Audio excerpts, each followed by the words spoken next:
단계적 일상 회복 첫날 시민들이 몰리면서 밤거리는 모처럼 활기를 되찾았습니다. 다만 방역 패스가 적용된 일부 역 중에선 불만의 목소리도 나왔습니다. 검찰이 재판에 넘겨진 대장동 개발 특혜 의혹 핵심 인물인 유동규 전 본부장에게 배임 혐의를 추가 적용했습니다. 검찰은 또 김만배 씨와 남욱 변호사의 구속영장을 청구했는데 사실상 화천대유 측이 대장동 사업 공모지침서를 작성한 것으로 판단했습니다. 공수처가 이른바 고발사주 의혹 핵심 인물인 손준성 검사를 오늘 처음으로 소환 조사합니다. 법원에서 체포영장과 구속영장이 잇따라 기각된 가운데 혐의를 입증할 실마리를 찾을 수 있을지 주목됩니다. 민주당이 오늘 대규모 선대위를 출범시키면서 이재명 후보를 중심으로 본격적인 대선 체제에 들어갑니다. 5인 5일 대선 후보를 확정하는 국민의힘은 당원 투표 첫날 투표율이 40%를 넘으면서 흥행을 예고했습니다. 유엔 기후변화협약 당사국 총회 정상회의에 참석한 문재인 대통령이 북한의 산림 회복을 지원해서 한반도의 지속가능 발전을 이끌겠다고 강조했습니다. 또 2030 국가 온실가스 감축 목표를 국제사회에 알리면서 기후변화 대응을 위한 우리 정부의 강력한 의지를 밝혔습니다. KT가 지난달 발생한 통신망 마비 사태에 대한 보상 방안을 내놓았지만 논란은 이어지고 있습니다. 개인은 평균 불과 1,000원, 소상공인은 8,000원가량 요금 감면이 이루어질 것으로 보여서 고객들은 냉담한 반응을 나타내고 있습니다.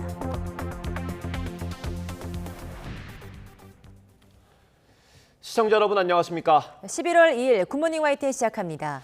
단계적 일상 회복의 첫날 밤 10시만 되면 불이 꺼졌던 번화가는 활기를 다시 되찾았습니다. 네, 시민들도 자영업자들도 이런 분위기를 반겼는데요. 일부 업종에선 오히려 더 영업하기 어려워졌다는 불만도 남았습니다. 위드 코로나 밤 풍경 김승환 기자가 보도합니다.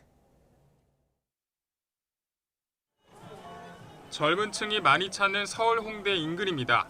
마스크를 쓴 것만 빼면 코로나 이전인 2년 전 이맘때 모습과 비슷합니다.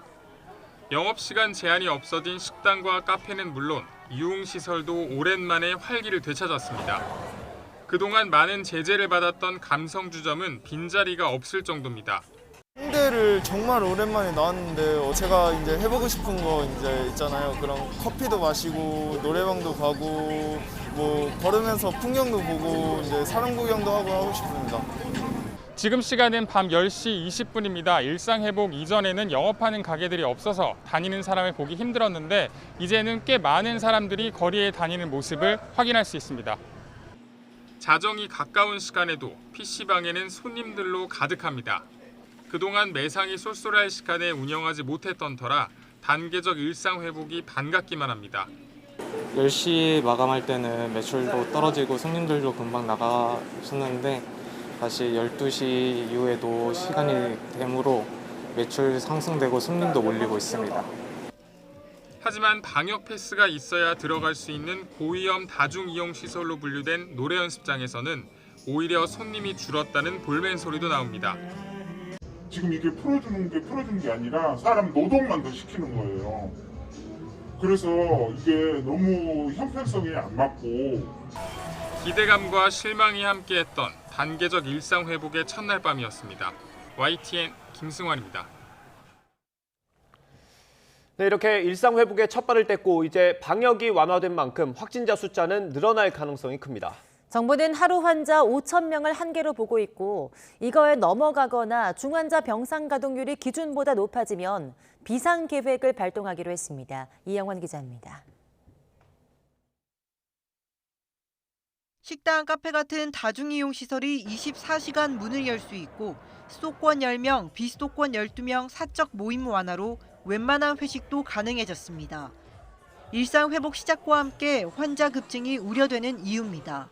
각종 모임이나 행사 등등이 상당히 많이 일어날 것으로 보이고 있기 때문에 확진자가 증가하는 것은 불가피할 것이라고 지금. 현재 중환자 병상 가동률은 45.2%, 경증 환자가 쓰는 생활치료센터는 40.9%로 병상 여력은 있지만 앞으로가 문제입니다.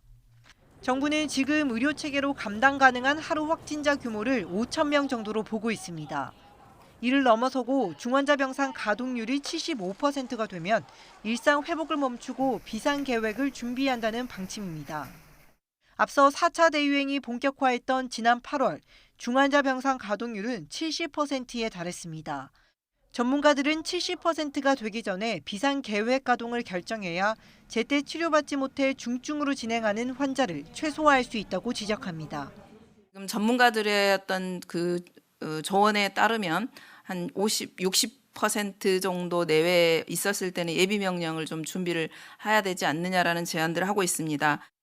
정부는 중환자병상 가동률 외에도 중증 사망자 규모, 확진자 추이 등을 종합적으로 검토해 비상멈춤을 결정하겠다고 밝혔습니다. 세부적인 기준은 일상회복지원위원회 방역의료분과 논의를 거친 뒤 전문가 의견을 수렴해 마련할 예정입니다. YTN 이영훈입니다.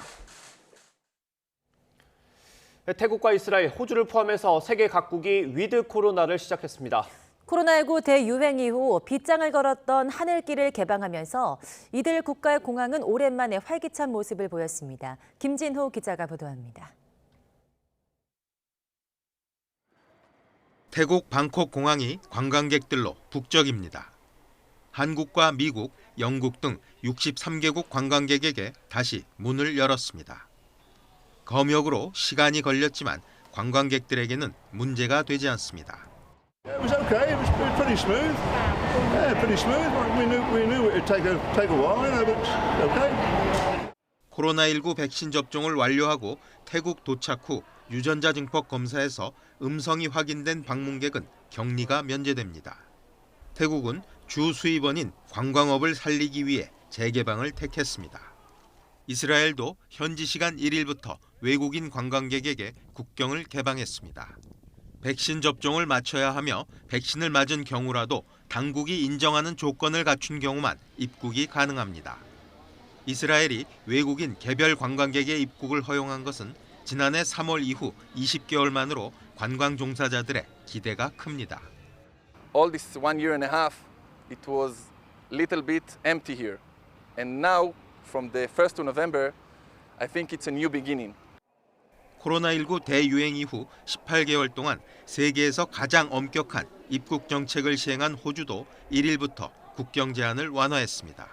백신을 접종한 자국민에 대한 격리 의무를 면제해 많은 이산 가족들이 오랜만에 재회했습니다. It's great. It's so happy for the government that they decided to do this. I think it's a great decision in terms of opening everything up again. 일단 자국민에 한정된 개방이지만 호주는 향후 외국인에 대한 무격리 입국도 점차 확대한다는 계획입니다. YTN 김준호입니다.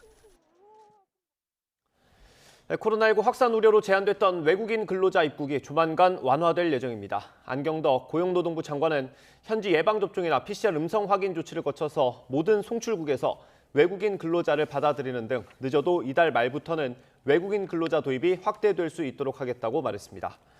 앞서 정부의 코로나19 방역 조치 강화로 국내 입국 외국인 근로자는 코로나19 발생 이전 연 5만 명에서 연 6천에서 7천 명으로 감소했습니다.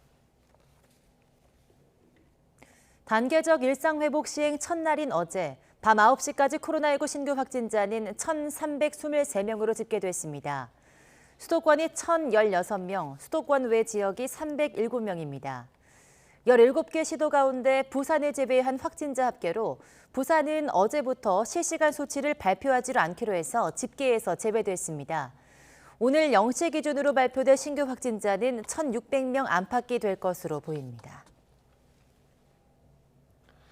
단계적 일상 회복 시행을 코앞에 두고 밤늦게까지 영업하던 주점업주와 손님들이 무더기로 적발됐습니다. 영업시간 제한이 풀리기 불과 4시간 전이었는데요. 알고 보니까 한 달여 전에도 집단 감염으로 홍역을 치른 곳이었습니다. 김혜린 기자가 취재했습니다. 서울 홍대거리 한복판. 주점이 있는 지하로 향하는 문이 굳게 닫혀 있습니다. 일반 음식점으로 등록된 곳이지만 사실상 펍이나 클럽처럼 운영됐던 곳입니다. 이곳 주점은 할로윈데이에서 그 다음 날로 넘어가는 새벽 방역수칙 위반으로 적발돼 열흘 동안 영업을 하지 못하게 됐습니다. 할로윈을 맞아 단속을 벌이던 경찰과 구청 직원 등이 주점에 들이닥친 건 1일 새벽 12시 50분쯤. 영업시간 제한 해제를 불과 4시간 앞둔 시점이었습니다. 1일 0시부터 제한 없는 거 아니냐고 그랬더니 뭐 근거가 있는지 보여달라고 그랬더니 0시라고 큰 글씨로 돌도체로 써있고 5시는 조그맣게 써있기는 하더라고요. 그 당시에는 좀 아차 싶었죠. 좀 구체적으로 확인해야 되는데 확인을 안 했으니까. 업주 30살 남성 A씨와 외국인 손님 11명을 비롯해 모두 32명이 적발됐는데 외국인 가운데에는 사기 혐의로 수배가 내려진 33살 일본인 남성도 포함돼 있었습니다.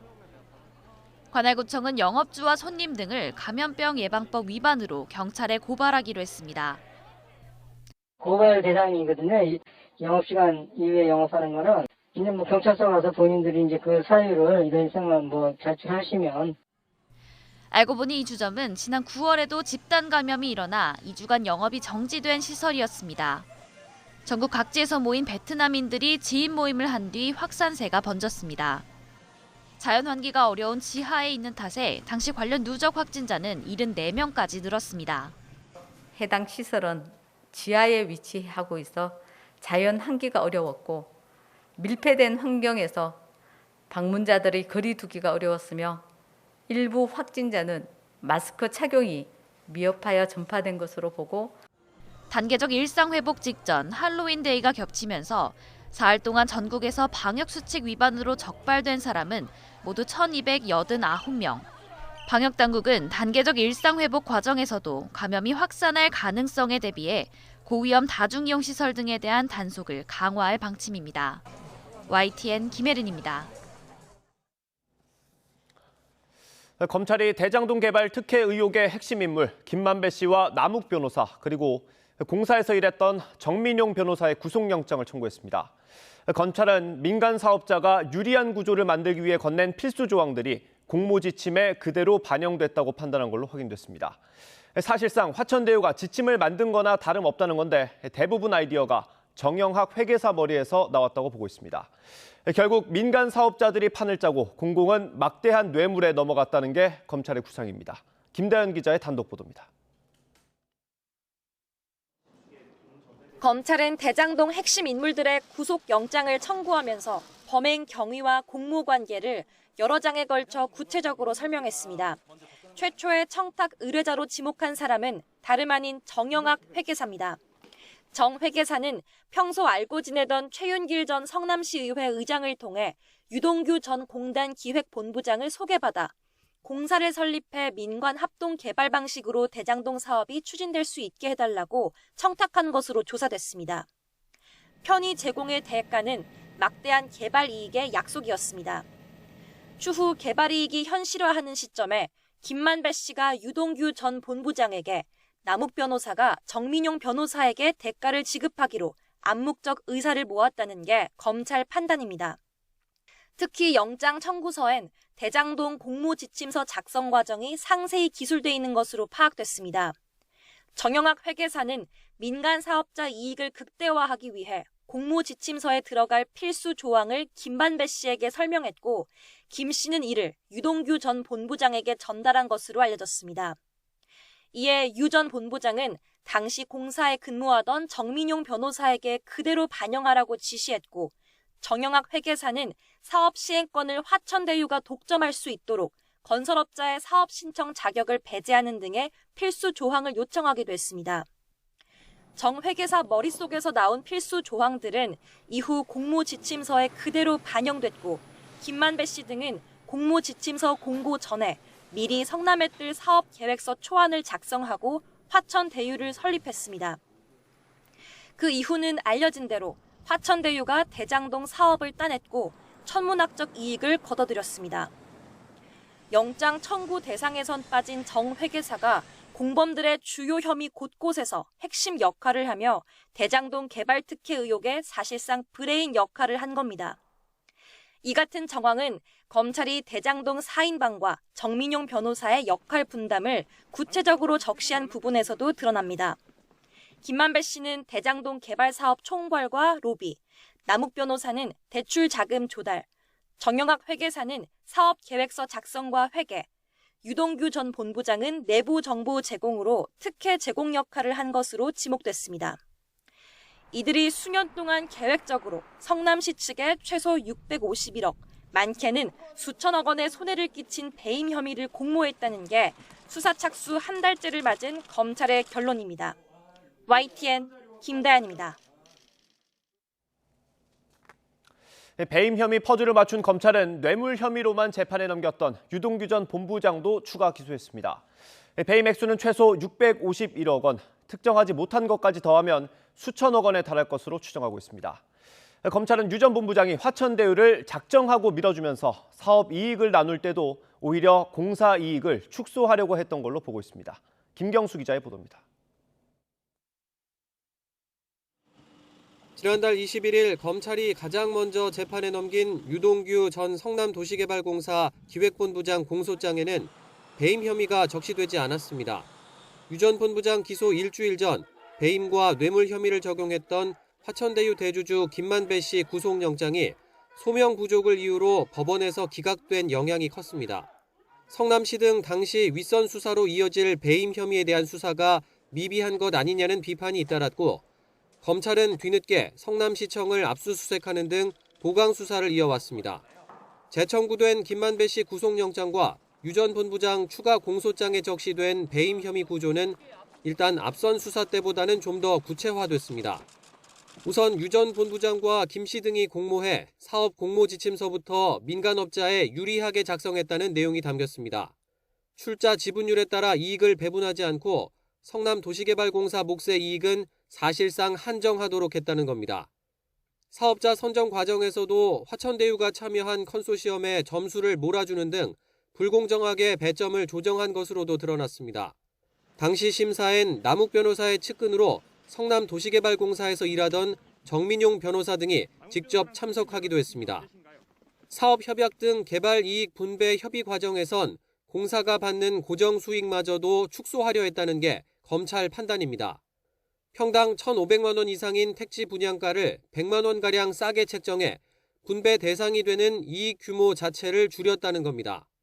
대신 화천대유가 직접 시행한 분양 사업 이익은 공사가 초과 이익을 환수하지 못하게 해 성남시에 그만큼 손해를 끼쳤다는 게 배임 혐의의 핵심입니다. 결국 이렇게 민간 사업자가 얻은 배당 이익만 최소 651억 원으로 여기에 액수를 특정할 수 없는 사업 시행 이익까지 합치면 전체 배임 액수는 수천억 규모라는 게 검찰 관계자 설명입니다. 배임 혐의에는 유동규, 김만배, 남욱, 정영학 등 이른바 대장동 핵심 4인방이 모두 공범으로 적시됐는데 다만 정영학 회계사는 구속영장이 청구되지 않았습니다. 사건 초기부터 검찰에 녹취록을 제공하고 여러 차례 참고인 조사를 받는 등 정 회계사가 수사에 협조해온 점이 고려됐을 거란 시선이 존재합니다. 하지만 최근 피의자로 입건되고 이번에 배임 혐의 공범으로도 적시된 만큼 정 회계사 역시 처벌을 피하긴 어려울 거란 관측이 나옵니다. YTN 김경수입니다. 뒤늦게 막대한 손해를 알게 된 성남도시개발공사는 부당이득에 대한 환수 절차를 밟기로 했습니다. 특히 법률자문 의견서를 공개하면서 유동규 전 본부장을 포함한 핵심 인물들이 모두 배임죄의 공범이라고 지적했습니다. 이승윤 기자의 보도입니다. 성남도시개발공사가 대장동 의혹은 업무상 배임이라는 결론을 내리고 적극적으로 법적 행정적 조치를 취하기로 했습니다.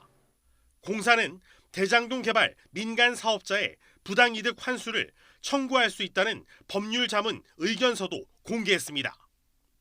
법률자문은 민간 사업자와 공사가 공모지침 단계에서 질의와 답변을 통해 공사의 이익은 1차, 2차 이익 배분에 한정한다고 해 초과 이익 환수 배제의 단초를 마련했다고 봤습니다.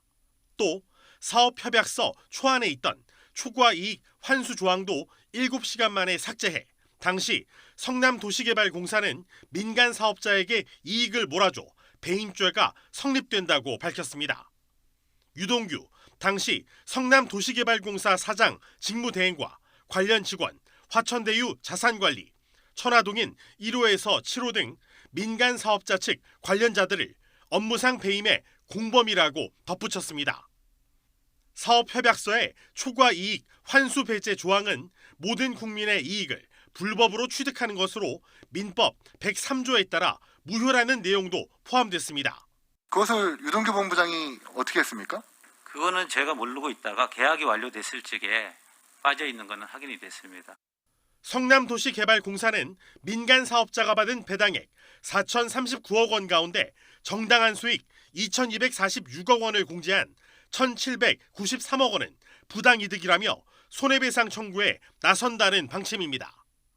공사는 부당이득을 환수하는 행정 절차와 소송을 적극적으로 추진하겠다는 입장을 표명하고 국민께 사과했습니다. YTN 이승윤입니다. 더불어민주당 이재명 대선 후보는 성남도시개발공사가 윤정수 사장 명의로 유동규 전 본부장이 배임 공범이라는 요지의 자료를 공개한 것에 대해서 그분 의견에 불과하다고 일축했습니다. 이 후보는 기자들과 만난 자리에서 공사 문건에 대한 질문을 받자 하나의 의견이고 윤 사장이 해임당했다가 소송해서 복귀하고 금방 그만둘 뿐이라는 얘기가 있다면서 이같이 말했습니다. 이 후보는 개발이익 100%를 다 못 뺏은 게 배임이라는 주장도 있는데 100%를 다 뺏으면 민간 투자자가 왜 참여하냐며 상식선에서 판단해달라고 덧붙였습니다. 그러면서 민간업체 수익 배분 구조와 관련해선 민간 몫을 특정 소수에게 가도록 만든 도둑 설계라며 국민의힘 인사가 관여됐다는 의심이 강력하게 든다고 말했습니다. 고용노동부가 무소속 곽상도 의원 아들이 받은 퇴직금 50억 원과 관련해 화천대유 자산관리 공동대표에게 출석을 요구했습니다. 노동부 성남지청은 화천대유 공동대표인 심종진, 이한성 씨에게 내일 오전 10시까지 출석해서 조사를 받으라고 통보하고 계속 비협조적일 경우 검찰에 협조를 요청하는 방안을 검토하고 있습니다. 또 화천대유가 곽 의원 아들에게 준 퇴직금 50억 원이 산업재해 보상 차원이란 주장을 뒷받침할 자료를 제출하라고 요구했지만 화천대유가 응하지 않자 서류 보존 의무를 위반한 것으로 보고 30만 원의 과태료를 부과하기로 했습니다. 앞으로 조사에서 곽 의원 아들이 사흘 이상의 휴업이 필요한 산재를 당했는데도 보고하지 않은 것으로 확인되면 1,000만 원이 넘는 과태료를 부과할 수도 있는 걸로 전해졌습니다. 이른바 고발사주 의혹에 연루된 손준성 검사가 오늘 고위공직자 범죄수사처에 소환됩니다. 손 검사는 윤석열 전 검찰총장 시절인 지난해 4월 대검찰청 수사정보정책관으로 근무하면서 여권 인사에 대한 고발장 작성 등을 부하 직원에게 지시하고 고발장을 국민의힘 김웅 의원에게 전달했다는 의혹을 받고 있습니다. 손 검사 측은 김웅 의원이 이 사건 제보자 조성은 씨에게 고발장과 자료를 전달한 텔레그램 메시지에 나타난 손준성 보냄이란 표시는 자신이 최초 전달자가 아니라 받은 자료를 반송했을 때도 표시될 수 있다며 혐의를 부인하고 있습니다. 네, 국회가 공청회를 시작으로 앞으로 한 달 동안 내년도 예산안 심사에 돌입합니다. 특히 대선 국면 속에 이재명 더불어민주당 후보가 꺼낸 전국민 재난지원금을 두고 여야의 정면 충돌이 불가피해 보입니다. 보도에 최하영 기자입니다. 전국민 재난지원금에 대한 이재명 더불어민주당 대선 후보의 의지는 확고합니다. 민생 현장이 너무 어렵고 또 초과 세수도 있고 하기 때문에 저는 합리적 결론에 이룰 수 있을 것이라고 생각합니다. 처음엔 당혹감을 보였던 민주당도 사실상 예산 지원으로 힘보태기에 나섰습니다. 추가 세수가 당초 예상보다 약 10조 정도 더 이상 거칠 예정입니다. 이 재원을 기초로 우리 국민들에 대한 지원이 충분히 이루어질 수 있도록 뒷받침하겠습니다. 대선 국면에서 나온 이재명표 전국민 재난지원금에 국민의힘은 금권 선거라며 거센 비난을 쏟아냈습니다. 매표 행위를 하겠다는 것, 그거는 참 후한무치한 짓이죠. 자유당 시대의 공신선거나 무슨 다를 바 있습니까? 코로나 초기와 달라서 지금 이제 좀 데이터를 가지고 실제 그 피해를 많이 입은 분들을 위주로 해서 좀 두툼하게 손실 그 보상의 개념으로 좀 지원하는 게. 갈등은 공청회와 함께 문을 연 내년도 예산안 심사에 그대로 옮겨붙을 전망입니다. 민주당은 이 후보의 정책을 뒷받침할 예산을 최대한 확보할 방침이지만 국민의힘은 나라 빚이 1,000조 원 돌파를 앞두고 있다며 송곳 심사를 벼르고 있습니다. 또 곳간 열쇠를 쥔 재정당국과의 협의도 넘어야 할 벽입니다. 도전해야죠. 국간을 지키는 사람을 설득하고 대선 전국 속에 내년도 예산안 심사가 막을 올리면서 앞으로 한 달 동안 여야의 예산 전쟁은 불가피해 보입니다. 내년도 예산안 처리 시한은 다음 달 2일까지로 이때까지 심사를 마칠 수 있을지도 미지수입니다. YTN 최하영입니다. 더불어민주당이 오늘 새로운 대한민국 대전환을 핵심 기치로 내세운 선대위를 출범시키면서 본격적인 대선 체제에 들어갑니다. 서울 송파구 K스포돔에서 열리는 이번 대전환 선대위 출범식에는 이재명 대선 후보와 지도부, 선대위원들을 포함해서 당내외 인사 400여 명이 참석합니다. 이 자리에서 이 후보는 연설을 통해 내년 대선을 승리해서 4기 민주정부를 수립하겠다는 포부를 밝힐 전망입니다. 국민의힘 대선 후보 선출을 위한 당원 투표 첫날, 투표율이 40%를 넘었습니다. 어제 오전 9시에 시작한 당원 모바일 투표 참여율은 종료 시점인 오후 5시를 기준으로 43.82%를 기록했습니다. 같은 시각을 기준으로 역대 최고치를 기록한 지난 2차 예비 경선 때보다 4%포인트 이상 높은데 최종 투표율이 60% 선을 넘길 거라는 전망이 나오고 있습니다. 특히 당원들이 몰리면서 모바일 투표 시스템 서버가 한때 마비되기도 했습니다. 국민의힘 대선 후보 선출을 위한 당원 투표 이틀째인 오늘, 주자들은 각자 일정을 소화하면서 막바지 표심 잡기에 주력합니다. 윤석열 전 검찰총장은 오늘 오전 충남 아산시 현충사와 또 천안시 중앙시장을 방문하고 충북에서 선대위 당원 간담회를 엽니다. 홍준표 의원은 부산역 광장을 찾아 부산, 울산, 경남시 도민을 위한 특별 기자회견을 열고 지지를 호소합니다. 유승민 전 의원은 오전에는 언론 인터뷰 일정을 진행하고 오후에는 온라인에서 민심을 청취하는 국민 간담회를 엽니다. 원희룡 전 제주지사는 대장동 개발 의혹 관련 지역을 방문하고 성남시청과 서울중앙지검을 돌면서 민주당과 이재명 대선 후보의 특검 수용을 촉구합니다. 국민의당 안철수 대표가 시대 교체를 전면에 내세우고 세 번째 대선 출마를 공식화했습니다. 이 안철수 대표는 야권 단일화 가능성은 일축했지만 상황에 따라서 대선 전국에서 주요 변수가 될 가능성도 커졌습니다. 안 대표의 출마 선언 직접 들어보겠습니다. 국민들께서 저 안철수에게 바란 것은 안철수의 옷을 입고 안철수답게 정치를 하라는 것이었는데 저는 여의도 정치의 옷을 입어야 되는 줄 알았습니다. 어쩌면 안 맞는 옷을 어떻게든 입으려 했기에 기대하신 국민들께서 실망하고 제가 그토록 힘들었다는 결론에 이르렀습니다. 부끄럽고 죄송할 따름입니다.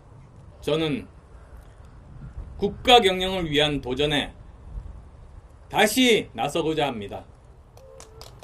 저는 당선된 후 임기 중간에 여야가 합의하는 조사 방법으로 국민의 신뢰를 50% 이상 받지 못하거나 또는 22대 총선에서 제가 소속된 정당이 제1당이 못 되면 깨끗하게 물러나가겠습니다.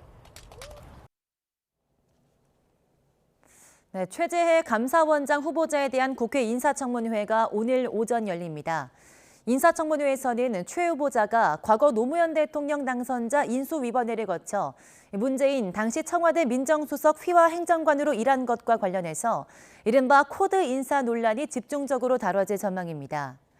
이번 인사청문회를 통해서 최 후보자가 국회 동의를 거쳐 임명되면 최재형 전 감사원장의 대선 출마로 80일 넘게 공석이던 감사원장 자리가 채워지게 됩니다.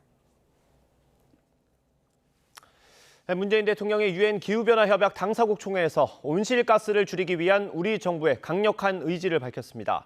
또 북한의 산림 회복을 지원해서 한반도의 지속 가능 발전을 이끌겠다고 강조했습니다. 스코틀랜드 현지에서 백종규 기자의 보도입니다. 기후변화 국제사회 최고 의사결정기구인 UN 기후변화협약 당사국 총회가 영국 글래스고에서 개막했습니다. 이번 회의는 지구 평균온도 상승을 1.5도 이내로 제한한다는 목표를 세운 파리 기후변화협정을 구체화하는 자리입니다. 130여 개국 정상들은 목표 실현을 위해 국제사회의 단합된 행동과 연대가 필요하다는데 뜻을 함께했습니다. 문재인 대통령도 더 일찍 행동하지 않았다는 후회를 하지 말아야 한다면서 한국은 2030 국가 온실가스 감축 목표를 대폭 올려 40%로 목표를 세웠다고 국제사회에 알렸습니다. 쉽지 않은 일이지만 한국 국민들은 바로 지금 행동할 때라고 결정했습니다. 한국은 2050 탄소 중립을 법제화하고 탄소 중립 시나리오를 발표했습니다. 메탄이 기후위기 해결의 중요한 열쇠라고 언급하면서 국제 메탄 서약에도 가입하고 세계 석탄 감축 노력에 동참하기 위해 2050년까지 모든 석탄 발전을 폐지하겠다고도 약속했습니다. 또 산림 복원으로 온실가스를 줄여나가는데 앞장설 것을 강조하며 북한의 산림 회복 지원을 통해 한반도의 지속 가능한 발전을 이끌겠다는 의지도 밝혔습니다. 회의장에는 북한 측 관계자들도 참석해 문 대통령의 연설을 들었습니다. 기후변화 대응에 있어서도 선진국과 개발도상국 사이 가교 역할을 할 것이라면서 그린 공적 개발 원조를 늘리고 기술 지원도 확대하겠다고 덧붙였습니다. 선진국들이 바라는 감축과 개도국들이 바라는 적응과 재원이 균형적인 합의에 이를 수 있도록 적극 기여하겠습니다. 문 대통령은 기후위기 당사자인 미래 세대를 위해 청년들의 목소리를 듣는 청년 기후 정상회담 정례화도 제안했습니다. 이번 회의를 통해 문 대통령은 기후위기 대응 분야에서도 선도국가로서의 역할을 다하겠다는 점을 분명히 밝혔는데 기후위기 리더십을 강화하고 기후 외교의 외연을 확대하는 계기가 될지 주목됩니다. 스코틀랜드에서 YTN 백종규입니다. 지난달 대규모 인터넷 마비 사태에 대한 KT의 보상 방안이 나왔습니다. 고객들이 불편을 겪은 시간의 10배를 산정해서 요금을 깎아주겠다는 내용입니다. 개인이 받을 보상은 고작 1,000원에 불과합니다. 강정규 기자입니다. 이번 인터넷 장애로 고객 서비스에 불편을 드린 점에 대해서 다시 한번 사죄의 말씀드립니다. KT 임원들이 카메라 앞에서 고개를 숙였습니다. 지난달 25일 인터넷 마비 사태에 대한 재발 방지 대책과 보상안도 내놓았습니다. 기본적으로 고객들이 불편을 겪은 89분의 10배인 900분 요금을 깎아주기로 했습니다. 식당이나 카페 등 소상공인들에겐 열흘치 요금을 추가로 감면해줄 계획입니다. 별도의 보상 절차 없이 접수 절차 없이 12월 청구되는 11월 이용 요금분에서 보상 금액을 일괄 감면하여 보상하겠습니다. KT가 추산한 전체 보상 금액은 350억 원에서 400억 원 규모. 그러나 피해를 입은 3,500만 고객들이 개별적으로 받는 돈은 몇천 원에 불과합니다. 휴대전화 가입자의 경우 월 요금 5만 원 기준 1,000원 남짓. 추가 보상을 받는 소상공인들도 인터넷 요금 2만 5천 원 기준 8,000원 수준입니다. 가입자들의 반응은 냉소적이었습니다. 큰 체감은 안 되는 게 저는 그날 당시에 집에서 재택근무를 하고 있었거든요. 그랬는데 한 1시간 동안 아예 업무조차 할 수 없었고 그거 대비해서 1,000원은 조금 적은 액수가 아닌가. 점심시간 영업에 피해를 입은 자영업자들은 소송도 불사하겠다는 입장입니다. 그렇죠. 우리가 안 받아도 돼요. 그럴 바에는 우리 소송을 준비하든지 소상공인들이 해가지고 단체 네트워크를 구축해더라도 그게 낫잖아요. 뭐 7, 8천만 원인데 여기에 뭐 도움돼서 밥 한 끼밖에 안 되는데. 지난 2018년 서울 아현지구 통신구 화재 당시 KT는 요금 감면과 별도로 소상공인 12,000여 명에게 70억 원을 지원한 적이 있습니다. YTN 강정규입니다. 네, 가을 야구가 치맥과 함께 돌아왔습니다. 와일드카드 결정전에서는 키움이 두산을 꺾으면서 오늘 2차전에서 준 플레이오프 진출팀이 결정됩니다. 신윤정 기자가 보도합니다.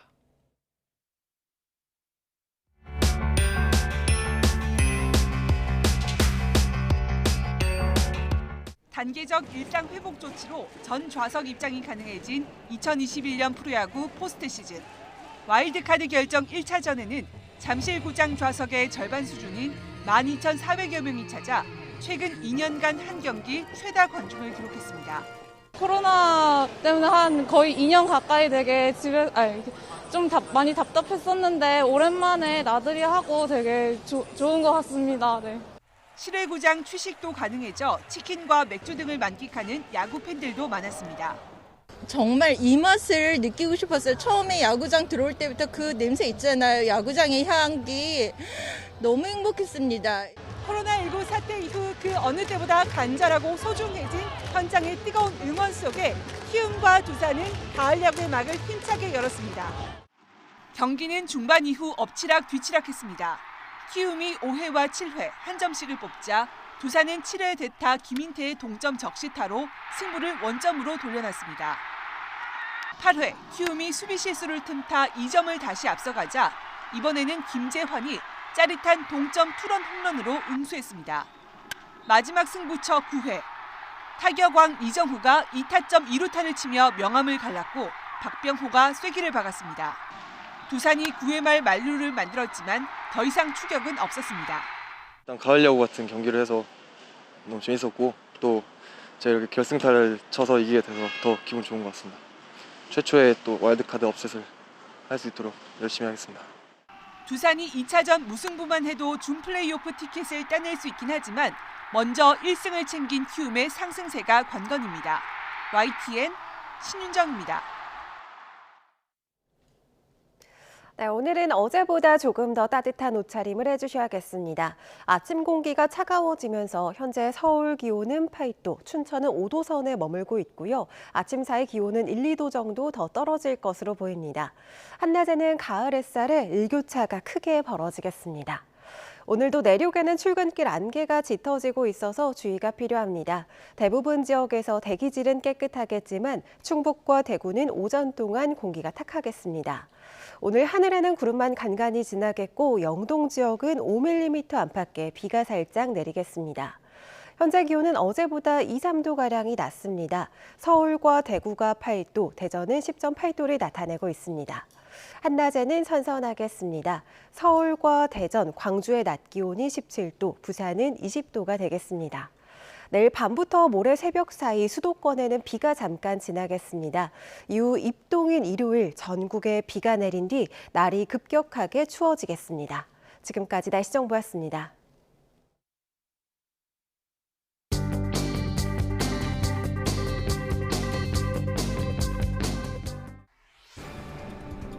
주요 일간지는 단계적 일상 회복이 시행된 첫날 손님으로 가득한 식당 풍경을 일면에 실었습니다.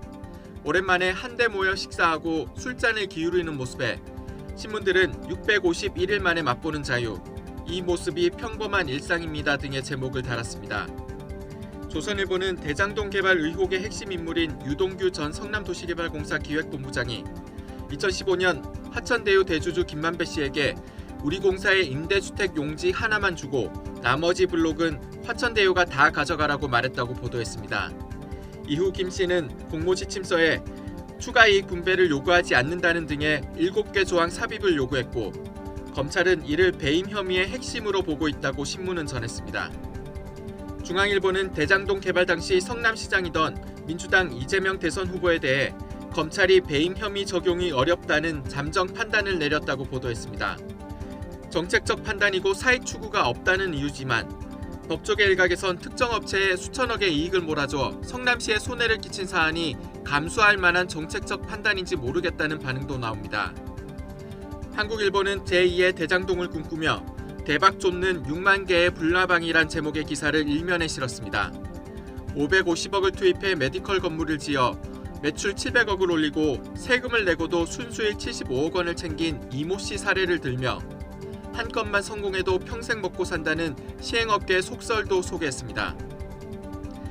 동아일보는 서울 상계주공 6단지의 최근 20개월 거래를 전수조사했더니 매수자 절반이 2030 세대고 대출액이 집값의 절반이라고 보도했습니다.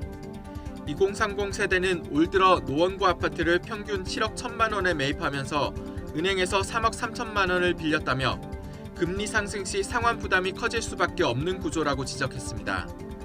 서울신문은 대졸 비정규직 취업자가 역대 최대인 284만 명이라고 보도했습니다. 청년 취업난이 코로나19까지 겹치면서 가중됐지만 그동안 정부 고용정책도 양질의 일자리를 창출하는 데 한계가 있었다는 지적이 나옵니다. 한겨레는 출퇴근 시간이 있고 강제 배차를 받는 등 자영업자로 분류된 배달기사가 사실상 노동자였다고 보도했습니다. 지역 배달 대행업체 배달기사 1000여 명을 대상으로 한 서울시의 실태조사 보고서를 보면 41%가 사전 동의 없는 강제 배차를 경험했고 이 가운데 25%는 매일 3번 이상 강제 배차를 받았다면서 이같이 설명했습니다. 조간 브리핑 김평정입니다.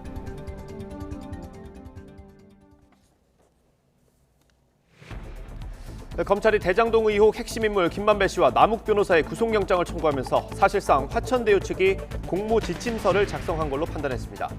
이미 재판에 넘겨진 유동규 전 본부장에게는 배임 혐의를 추가 적용했습니다. 공수처가 이른바 고발사주 의혹 핵심 인물인 손준성 검사를 오늘 처음으로 소환 조사합니다. 법원에서 체포영장과 구속영장이 잇따라 기각된 가운데 혐의를 입증할 실마리를 찾을 수 있을지 주목됩니다.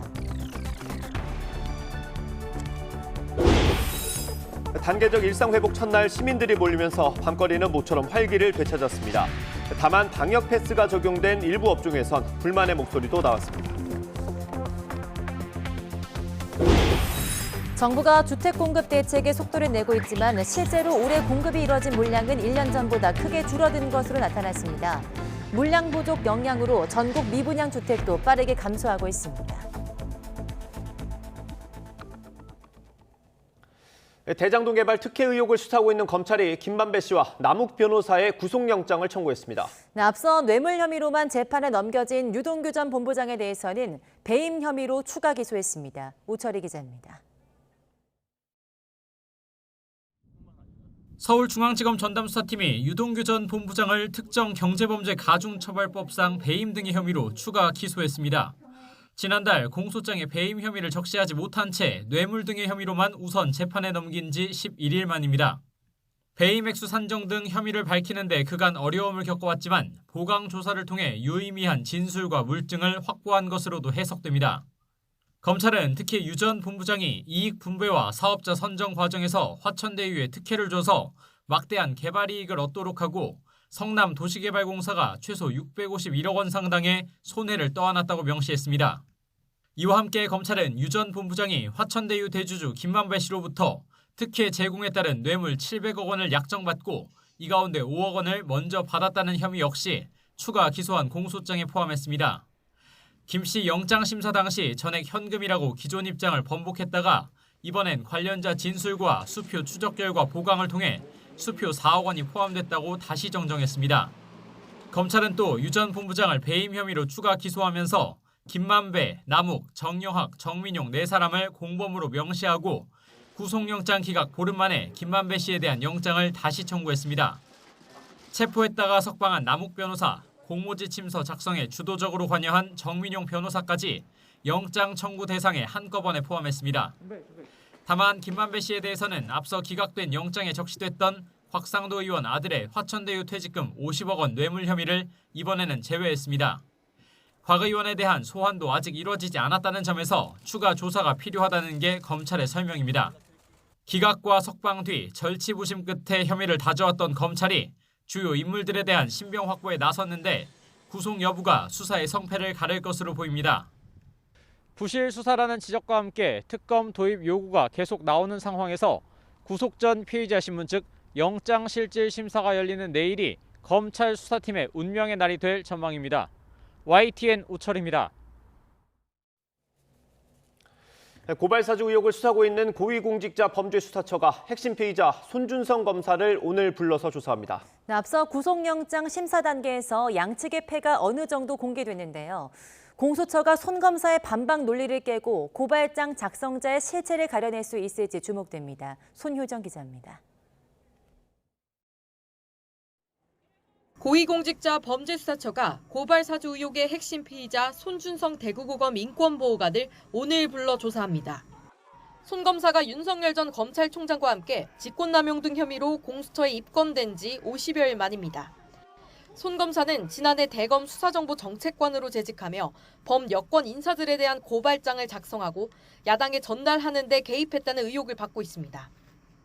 공수처는 텔레그램 속 손준성 보냄과 김웅, 조성은 녹취록 등을 바탕으로 손 검사가 고발장 작성에 관여하고 이를 야당에 전달한 것으로 의심하고 있습니다.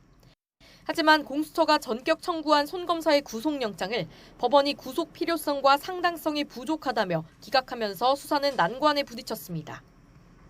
구속영장 청구서에는 손 검사를 제외한 핵심 등장인물들이 성명 불상으로 적시되면서 여전히 공수처가 고발장 작성자와 전달 경위를 구체적으로 입증하지 못했다는 비판이 제기된 겁니다. 이번 조사는 양측이 영장심사에서 서로의 패를 확인한 뒤 이뤄지는 만큼 추가 물증 제시 등이 관건이 될 전망입니다. 무엇보다 공수처는 영장심사 당시 손 검사 측이 SNS를 통해 들어온 고발장을 평소처럼 반송했을 것이라는 주장을 중점적으로 반박할 것으로 보입니다. 손 검사 주장과 달리 텔레그램 대화 캡처본에는 간단한 글자 메시지와 기사 링크에도 손준성 보냄이 남아있어 손 검사가 직접 메시지를 입력한 것으로 볼 수 있는 정황이 남아있기 때문입니다. 공수처는 일단 당시 수사정보정책관실 소속 검사가 이른바 제보자 X의 실명 판결문을 검색한 기록과 이들의 조사 내용을 바탕으로 손 검사의 지시나 개임 여부를 우선 추궁할 방침입니다. 다만 공수처의 핵심 근거들이 아직 정황 증거인데다 앞서 영장심사에서 공수처의 전략을 확인한 손 검사 측도 대응 논리를 탄탄히 준비해갈 것으로 보입니다.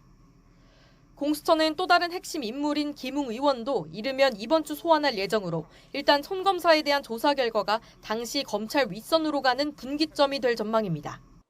한 차례 구속영장 기각으로 공수처의 수사력까지 의심받는 상황에서 이번 조사가 반전을 노리는 기회가 될 수 있을지 주목됩니다. YTN 손효정입니다.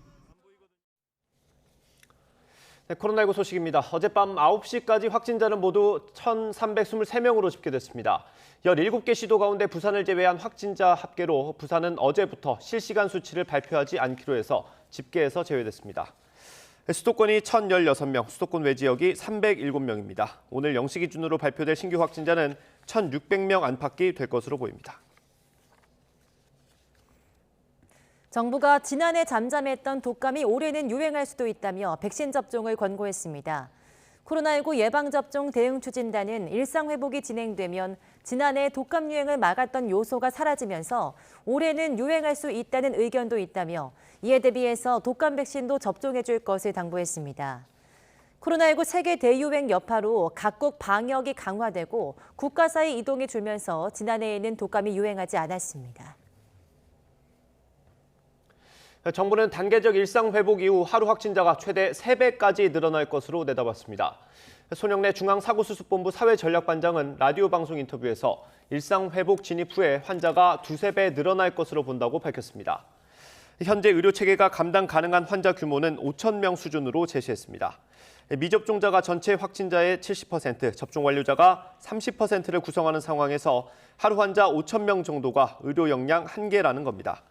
유행 규모 급증으로 확진자가 10,000명 정도에 달하게 되면 의료체계의 여력이 소실되는 만큼 일상 회복 과정을 중단하고 비상조치에 들어간다고 설명했습니다. 방역체계 전환으로 확진자가 급증할 경우 정부는 병상 가동률과 확진 규모에 따라 비상계획을 발동하기로 했습니다. 중앙재난안전대책본부는 단순 확진자 숫자뿐 아니라 중환자 병상 가동률과 중증 사망자 규모를 종합적으로 고려해서 비상계획을 전환 결정한다고 밝혔습니다. 세부적인 기준은 일상회복지원위원회의 방역의료분과를 중심으로 검토할 방침입니다. 방역 수칙이 많이 완화됐지만 백신 패스를 적용하기로 한 노래방과 헬스장에선 여전히 불만이 많습니다. 접종을 마치지 않은 젊은 층 손님들이 적지 않아서 오히려 매출이 줄게 생겼다는 하소연입니다. 보도에 정현우 기자입니다. 서울 홍대거리 동전 노래방. 백신 접종을 마치지 못한 20대도, 접종을 시작조차 못한 10대 청소년도 매장 문턱을 못 넘습니다. 2주까지 백신 안 맞으시면 이용을 못하세요. 백신 패스 도입으로 미접종자 발길이 뚝 끊기다 보니 오히려 평소보다 휑한 모습입니다. 저녁 시간 직전이라 젊은이랑 대학생들이 몰릴 시간대인데 노래방 부스는 평소의 절반가량만 차 있는 모습입니다. 이렇다 보니 오히려 단계적 일상 회복 전보다 매출이 더 떨어진 곳도 있습니다. 업주는 단계적 방역 완화가 아니라 강화로 느껴진다며 하소연합니다. 엄청난 방역 강화입니다. 이용 인원은 반 이상으로 줄었기 때문에 오히려 가게 문을 열면 손해를 보는 지금 그런 길에 서 있습니다. 헬스장에도 등록을 취소하거나 당분간 정지해달라는 미접종자들의 문의가 이어졌습니다. 백신 접종을 완료하지 않은 젊은 손님을 돌려보내면 당장 손실을 보게 될 상황. 백신 패스 계도 기간이라 계속 나오셔도 된다며 급한 불부터 끄고 봅니다. 전부 다 안 맞으신 분들이 좀 많으신 것 같기는 해요. 기간 연장을 해드린다거나 아니면 이제 환불을 해드려야 되는데 환불해드리게 될 경우는 저도 이제 그런 영업적인 이제 피해가 있다 보니까 그런 부분이 가장 어려운 것 같습니다. 그나마 사우나는 대개 접종을 마친 어르신들이 주 고객층인 경우가 많아 백신 패스 도입에도 직접 와닿는 손실은 크지 않다는 반응입니다. 뭐 평소랑은 틀리게 뭐 이렇게 다른 건 없는 것 같아요. 방역 수칙 잘 지켜주시고 뭐 방문자 체크도 잘 대응해 주시기 때문에 뭐 그런 거는 문제 없는 것 같습니다. 단계적 일상 회복이 시작되면 숨통이 트일 거라고 기대했던 일부 자영업자들에게 또 다른 장벽으로 다가온 백신 패스.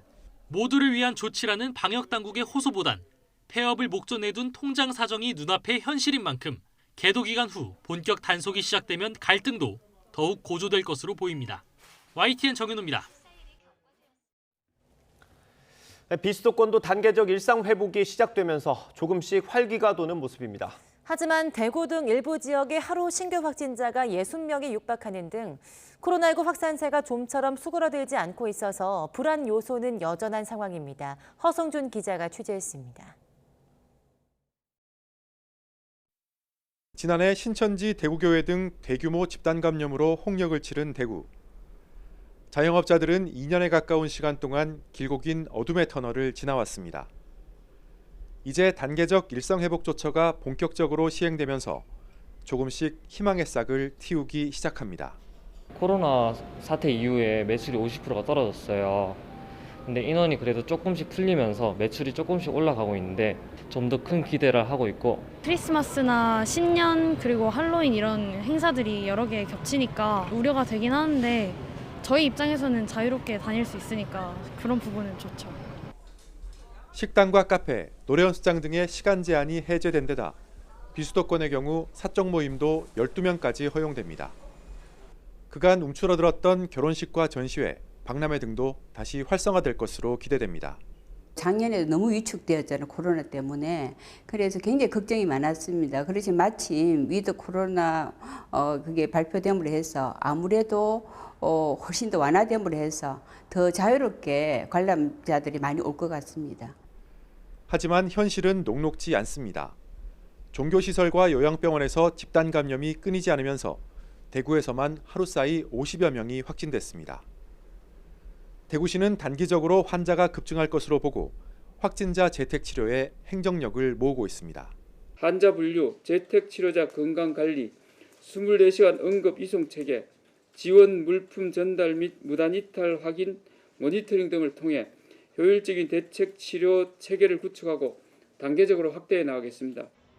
바이러스의 활동이 활발해지는 겨울철이 코앞인 상황에 방역 규제가 단계적으로 풀리면서 코로나19 확산 위험은 더욱 높아질 것으로 보입니다. 방역 당국은 마스크 착용과 실내 환기 같은 기본적인 방역 수칙을 철저히 지키는 것이 일상을 회복하기 위한 첫걸음이라고 강조합니다. YTN 허성준입니다. 네, 이제 여행객이 늘면서 항공업계도 좋아질 것 같았는데 저비용 항공사들의 상황이 녹록지 않습니다. 정부가 그동안 제공해오던 유급휴직 지원금을 모두 중단했고 또 항공 유가가 오른 것도 악재로 작용하고 있습니다. 김우준 기자입니다. 저비용 항공사 소속 조종사 김모 씨. 당장 이달부터 들어오는 월급이 지난달에 3분의 1 수준으로 줄었습니다. 정부가 11월부터 고용유지 지원금 지급을 중단하면서 유급휴직에서 무급휴직으로 전환된 결과입니다. 소득이 정상보다 감소폭이 굉장히 크기 때문에 가정 고정비 지출 이하의 수입으로 계속 생활을 하게 되는.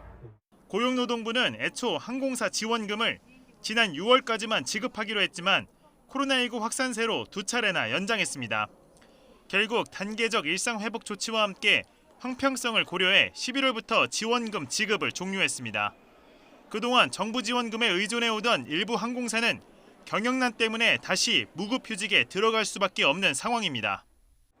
통상 임금 대비 70% 수준까지 받을 수 있는 유급휴직과는 달리 무급휴직은 50% 수준밖에 그치지 않습니다. 이 문제는 저비용 항공사인데요.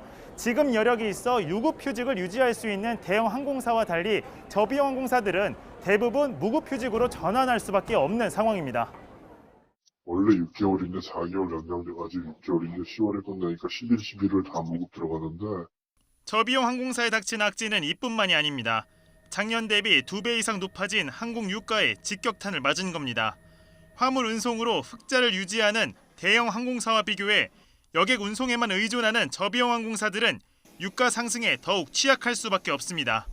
LCC 업계는 지금 트래블 버블이라든가 백신 효과로 인해서 좀 기대감이 컸는데 유가 인상이 계속되고 있고 또 재확산이 또 우려가 있기 때문에 LCC 업계는 지금 굉장히 또 다른 악재를 만나고 있습니다. 저비용 항공사도 단계적 일상회복에 발맞춰 운항 확대 등 다양한 노력을 기울이고 있지만 경영 정상화까지는 상당한 시간이 걸릴 것으로 보입니다. YTN 김우준입니다.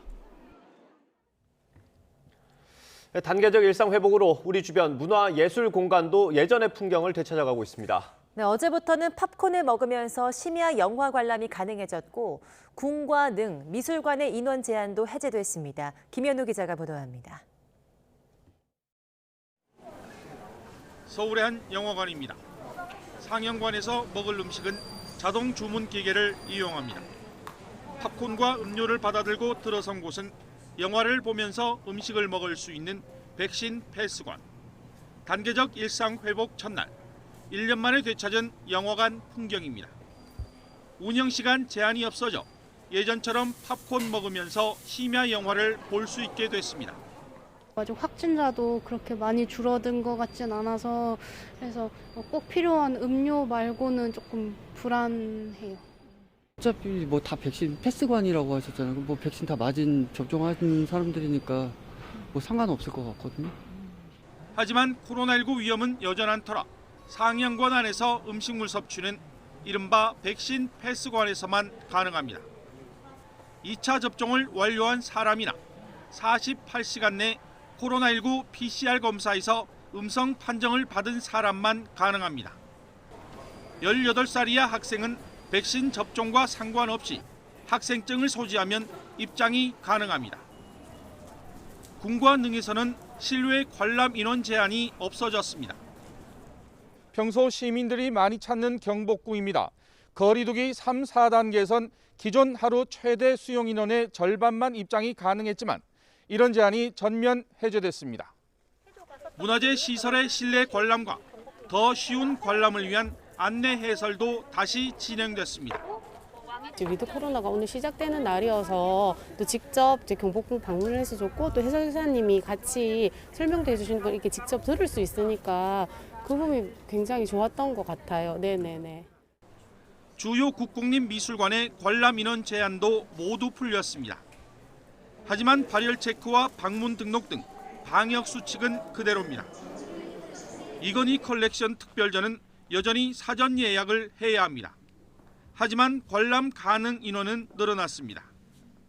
보기 힘든 작품을 저희들에게 이렇게 좋은 기회를 주셔서 너무 감사하고 그리고 또 코로나가 이제 위드 코로나로 가잖아요. 근데 이렇게 또 많은 사람들이 볼 수 있다는 것도 또 감사하네요.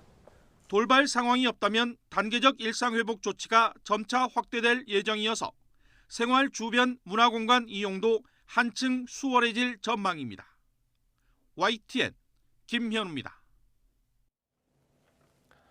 네, 이어서 정치권 소식입니다. 민주당이 오늘 대규모 선대위를 출범하고 대선 체제로 전환합니다. 이재명 후보는 광복회와 대한노인회를 연달아 방문하면서 보수 표심에 공을 들였습니다. 권민석 기자의 보도입니다. 더불어민주당 이재명 대선 후보가 광복회와 대한노인회를 연이어 찾았습니다. 후보 선출 후 처음으로 중도 보수층 표심을 겨냥한 행보로 주 지지층이 아닌 대선 본선 확장성에 방점을 찍은 겁니다. 이 후보는 경기지사 시절 자신이 역대 도지사 이력 밑에 친일 행적을 추가한 점을 들며 국가 차원의 친일 행적 조사와 기록이 이루어져야 한다고 말했습니다. 또 독립유공자에 대한 전폭적 지원도 약속했습니다. 기록하고 또 기억하고 예우하고 보상해야 된다는 이 당연한 원칙들이 제대로 지켜지지 않으면 앞으로 우리 공동체가 위기에 처했을 때 누가 나서겠습니까? 열악한 노년층 빈곤 문제 역시 대표 공약인 기본소득 시행으로 해결할 수 있다며 보편적 복지 강화를 거듭 강조했습니다. 우리 회장님께서는 이제 월 1인당 100만 원 이렇게 목표를 말씀해 주셨는데 그렇게 쉬운 일은 아니지만 실제로 우리가 언젠가는 도달해야 될 목표인 것 같습니다. 민주당이 드림 원팀으로 이름 붙인 선거대책위원회 틀도 공개됐습니다.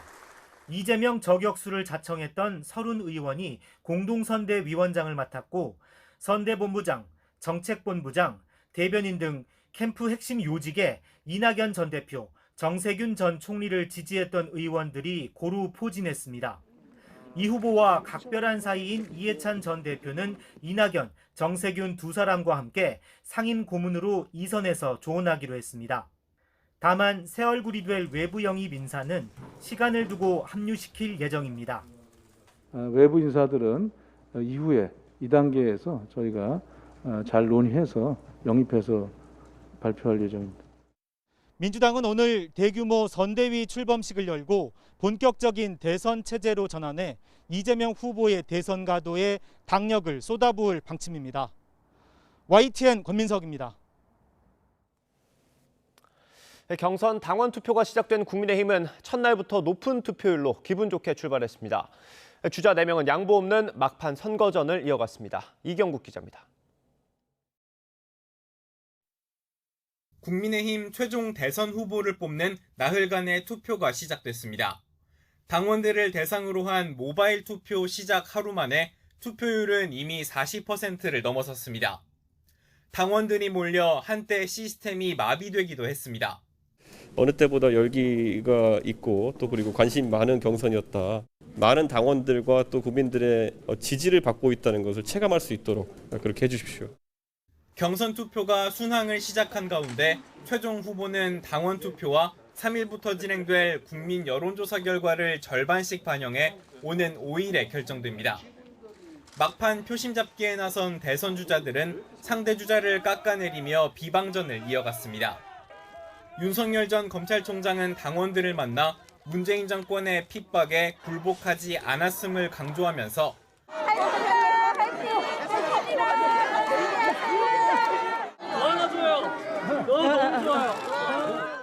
경쟁 상대인 홍준표 의원이 2030 세대를 겨냥해 내놓은 공약을 콕 집어 비판하며 지지세 확대를 견제했습니다. 모병제라든지 또 뭐 정시 100% 확대라든지 또는 사시부활이라든지 하는 청년 전체를 놓고 봤을 때 그게 과연 도움이 되는 건지. 윤 전 총장 측이 공천 협박 의혹을 제기한 홍 의원 캠프의 대변인을 경찰에 고소하기도 했습니다. 홍준표 의원은 최근 여론조사에서의 우위를 근거로 당심 역시 민심을 따라올 거라고 자신했습니다. 여러분의 은혜를 꼭 갚도록 하겠습니다. 네, 큰일 한번 하고 가겠습니다.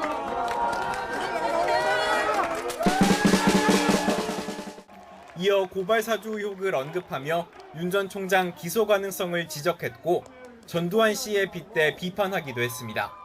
대통령은 아무것도 몰라도 된다. 전문가를 기용을 하면 된다. 그거는 쿠데타한 전두환 대통령을 두고 하는 말이지. 문정권 2기가 돼버리지. 유승민 전 의원과 원희룡 전 제주지사는 선두권 주자들을 싸잡아 비판했습니다. 도덕성은 물론 대통령 후보가 될 준비도 부족하다는 주장입니다. 두 분이 싸우는 거 보면 진짜 도끼인개끼이다 그런 생각이 들어요. 서로 망언을 뭐 25개씩 했다라고 똑같이 그냥 서로 공격을 하고. 윤석열 후보는 어떻습니까? 여권의 공격이 예정돼 있는 이게 이미 다 쌓여 있기 때문에 홍준표 후보는요? 이 공약도 좀 준비를 해와야 되고요. 국민의힘 최종 대선 후보 선정을 위한 카운트다운이 시작된 가운데 후보들 간의 공방이 표심에 어떤 영향을 미칠지 관심입니다. YTN 이경국입니다. UN 기후변화협약 당사국 총회 정상회의 참석한 문재인 대통령은 기조 연설을 통해서 석탄 감축에 동참하는 우리 정부의 노력을 강조했습니다. 문 대통령의 연설 내용 직접 들어보시겠습니다. 세계 석탄 감축 노력에 동참하겠습니다. 우리 정부는 출범 이후 석탄 발전소 8기를 조기 폐쇄했고 올해 말까지 추가로 2기를 폐쇄할 예정입니다. 2050년까지 모든 석탄 발전을 폐지할 것입니다. 이미 국내 신규 석탄 발전소 허가를 중단했으며 지난 4월 신규 해외 석탄 발전에 대한 공적 금융 지원도 중단했습니다. 한국은 재생에너지 개발을 비롯하여 개도국들의 저탄소 경제 전환에 적극 협력하겠습니다. 해외 한국 기업의 탄소 배출도 줄여나갈 것입니다. 네, 우르줄라 폰데어라이엔 유럽연합 집행위원장이 탄소 배출의 가격을 매기자고 제안했습니다. 폰데어라이엔 집행위원장은 현지 시간 1일 영국 글래스고에서 열린 제26차 UN 기후변화협약 당사국 총회 특별정상회의에서 세계 탄소 시장을 현실로 만들기 위해서 규정의 강력한 틀에 합의할 필요가 있다면서 이같이 밝혔다고 로이터 통신이 전했습니다. 폰데어라이엔 집행위원장은 2050년까지 탄소 중립을 이루는 것은 충분하지 않다며 다른 국가들의 2030년까지 탄소 배출 감축을 약속할 것을 촉구했습니다.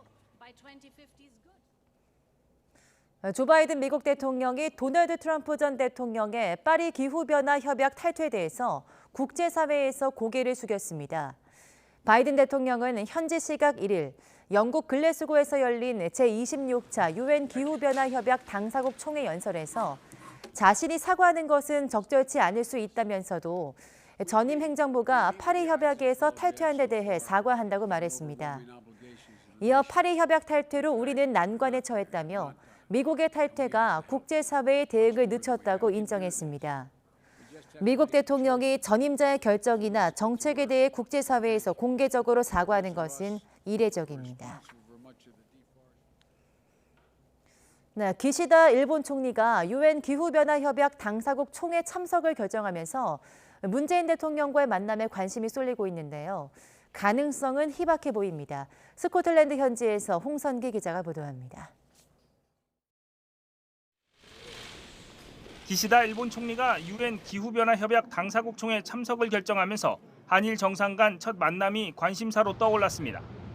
문재인 대통령은 이미 영국 현지에서 회의에 참석하고 있기 때문입니다. 기후위기 대응을 위한 국제사회의 단합된 행동과 연대를 다짐하는 자리에 함께하게 되어 뜻깊습니다. 그러나 한일 정상이 공식 회담을 할 가능성은 희박합니다. 기시다 총리가 취임 후 첫 한일 정상 간 통화에서 당장은 대면 회담을 할 생각이 없다고 선을 그었기 때문입니다. 対面について、対面の会談についてご質問がありましたが、日韓の意思疎通、これはしっかりと続けていかなければならないと思っています。ただ、対面での首脳会談については、今のところ何も決まってはおりません。 강제징용과 위안부 문제 등 양국 현안에 대해 한국 측이 해결책을 내놓지 않는 한 마주 앉을 일이 없다는 겁니다. 공식 회담은 아니더라도 회담장 안에서 자연스럽게 첫 인사가 오갈 수 있다는 전망도 있습니다. 그러나 이마저도 쉽지 않습니다. 지난 6월 문 대통령과 스가 전 일본 총리가 마주친 G7 정상회의와 달리 이번 회의에는 100여 개 나라에서 정상들이 참석해 일부러 찾아가지 않는 이상 마주치기도 쉽지 않습니다. 더구나 기시다 총리는 이틀 동안의 회의 일정 가운데 둘째 날만 참석할 것으로 보이는데 문 대통령은 둘째 날 오전 일정만 소화하고 헝가리로 이동합니다. 만나려고 해도 물리적으로 두 정상이 함께 영국에 머무는 시간 자체가 너무 짧다는 분석입니다. 결국 기대를 모았던 한일 정상 간의 첫 공식 회동은 다음 기회로 미뤄질 가능성이 커 보입니다. 스코틀랜드에서 YTN 홍성기입니다. 정부가 부동산 시장 안정을 위해 각종 공급 대책에 속도를 내고 있습니다. 그런데 실제로 공급이 이루어진 물량은 1년 전과 비교해도 대폭 줄어든 걸로 나타났습니다. 이렇게 물량이 부족해서 전국의 미분양 주택이 빠르게 줄고 있습니다. 조태현 기자의 보도입니다. 올해 들어 집값은 그야말로 무시무시한 속도로 올랐습니다. 올해 초 6억 3천만 원에 조금 못 미쳤던 수도권 아파트 평균 매매값은 지난달 7억 7천만 원까지 치솟았습니다. 20% 넘게 폭등한 겁니다. 부동산 불안이 가시질 않자 정부는 기회가 있을 때마다 공급을 확대한다는 말로 시장을 달랬습니다. 공급에 대한 확신이 필요할 텐데요.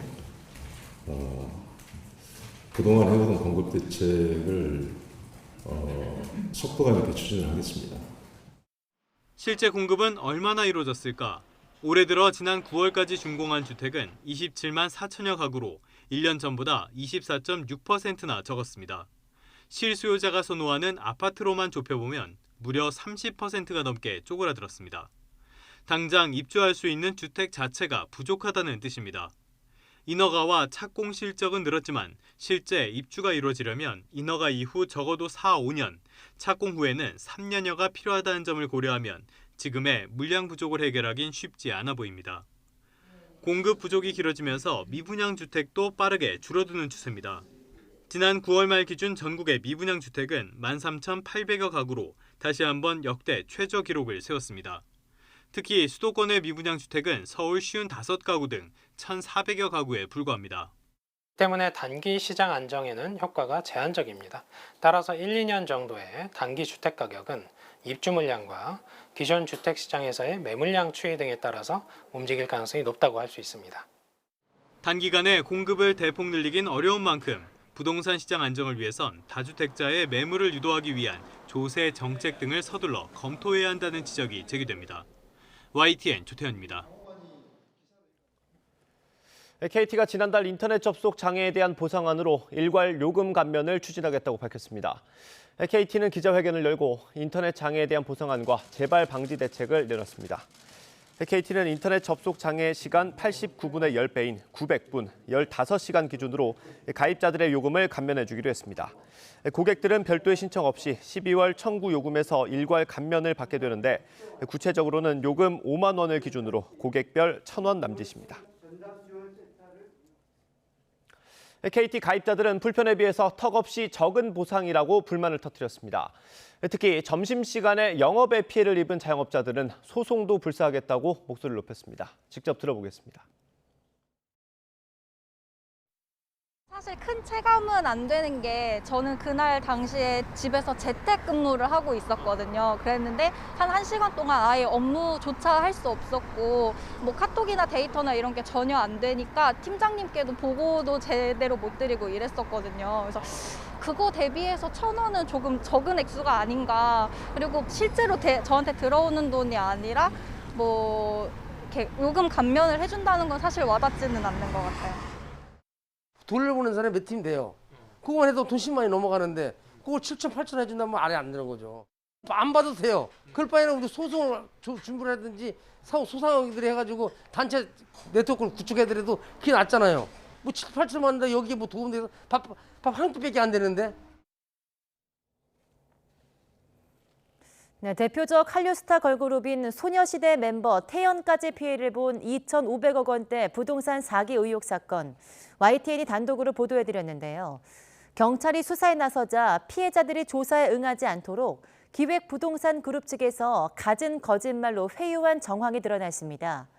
실제 인터넷에 피해를 호소한 고객은 명예훼손 혐의로 고소해서 경찰 조사를 받게 하는 등 압박한 사실도 확인됐습니다. 이준엽 기자가 취재했습니다. 피해자 3,000명에게 개발이 사실상 불가능한 땅을 소ገብ한 혐의로 경찰 수사를 받는 기획부동산 그룹. 지난 2017년 이성우 씨도 큰 시세 차익을 얻을 수 있다는 해당 업체 말에 혹해 경기 시흥시에 땅을 샀습니다. 기획부동산이 인근에 지하철역이 생기면 큰 수익을 얻을 수 있다고 광고한 땅입니다. 실제로는 수용돼 매입가의 절반에 못 미치는 보상가가 나왔습니다. 4천만 원을 투자한 지 4년 만에 2천만 원도 못 미치는 금액을 받아든 이 씨는 인터넷에 피해 사례를 알리고 해당 기획부동산이 파는 토지에 대해 투자 위험을 경고하는 글을 꾸준히 썼습니다. 그런데 지난 6월 도래한 경찰에서 피고 소인 조사를 받으러 오라는 연락을 받았습니다. 해당 기획부동산이 명예훼손 혐의로 고소한 겁니다. 투자자들이 알고 투자를 했으면 좋겠다. 그런 취지에서 실패 사례도 있고 수익을 본 사례도 있다. 이런 것들을 이제 취합을 해서 올린 거였는데 그게 명예훼손에 해당한다? 저는 그 사실이 좀 의아하고 황당했죠. 업체 측의 이 같은 입막음 시도는 지난 7월 경찰 수사가 본격화된 뒤에도 계속됐습니다. 현직 직원이 전 직원에게 경찰 수사에 응하지 말라고 직접 종용하는가 하면 이미 회사를 그만둔 직원 사이에서도 경찰 수사를 거부하라는 이야기가 돌았습니다. 거기서 농사를 짓냐, 뭐 안 지면 벌금 물리고 이렇게 하나 봐. 그 형사 수석돼갖고 다 불러들인 거겠지. 피해자들이 모인 단체 대화방에서는 현직 직원을 자처한 인물이 경찰 수사가 이미 혐의 없음으로 종결됐다고 허위 사실을 퍼뜨리는가 하면 회사가 사라지면 어차피 보상 못 받는다며 으름장을 놓기도 합니다. 기사 같은 거 나오면 검색하지 마라. 순위 올라가면 이 정모 회사가 잘못되니까 회사 잘 무식해서 잘 모르니까 그런 식으로 얘기를 한 것 같다. 기획부동산 업체는 고객 한 명이 영업을 방해했기 때문에 명예훼손으로 고소했다면서도 피해자들을 회유하려고 한 데 대해선 직원들의 개인적 일탈이라고 선을 그었습니다. 경찰은 이미 계열사 대표들에게 구속영장을 신청했다가 기각된 뒤 지난주 사건을 검찰로 넘긴 가운데 업체 측의 증거인멸 시도까지 속속 드러나면서 추가 수사가 제대로 이루어질지 관심이 쏠리고 있습니다. YTN 이준엽입니다. 네, 오늘도 완연한 가을 날씨 속에 일교차가 크게 벌어지겠습니다. 어제보다 기온이 내려가면서 아침 공기는 더 차가워졌는데요. 현재 서울 기온은 7.9도를 보이고 있고 한낮에는 가을 햇살에 17도까지 기온이 올라 어제와 비슷하겠습니다. 오늘도 짙은 안개로 가시거리가 200m 미만으로 좁혀진 곳들이 많습니다. 안전운전 하셔야겠고요. 대부분 지역에서 대기질은 깨끗하겠지만 충북과 대구는 오전 동안 공기가 탁하겠습니다. 오늘 하늘에는 구름만 간간히 지나겠고 영동 지역은 5mm 안팎의 비가 살짝 내리겠습니다. 현재 기온은 어제보다 2, 3도가량이 낮습니다. 서울이 7.9도, 대전은 10.3도를 보이고 있습니다. 한낮에는 선선하겠습니다. 오늘 서울과 대전, 광주의 낮 기온은 17도, 부산은 20도가 되겠습니다. 다가오는 일요일에는 전국에 비가 내리겠습니다. 이후 찬 공기가 밀려오면서 날이 급격하게 추워지겠습니다. 지금까지 날씨 정보였습니다.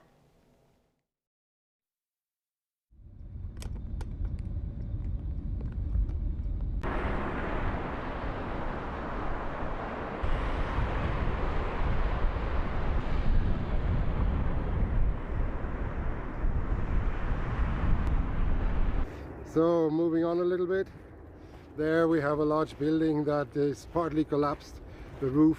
So we are approaching the outskirts of Las Manchas here, and as you can see, the ash cover is very thick. The the soccer pitch down there is well up the goal posts, covered with ash, and this will take many weeks and months before this is cleaned up.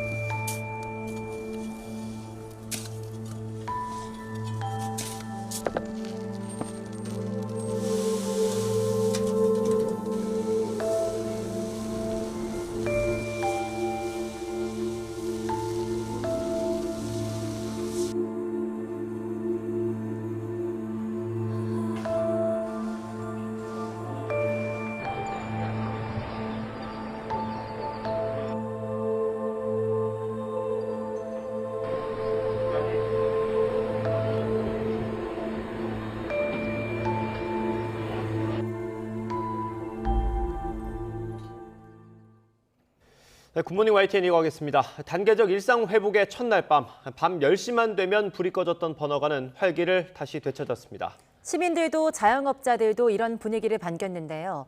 일부 업종에선 오히려 더 영업하기 어려워졌다는 불만도 남았습니다. 위드 코로나 밤 풍경 김승환 기자가 전합니다. 젊은 층이 많이 찾는 서울 홍대 인근입니다.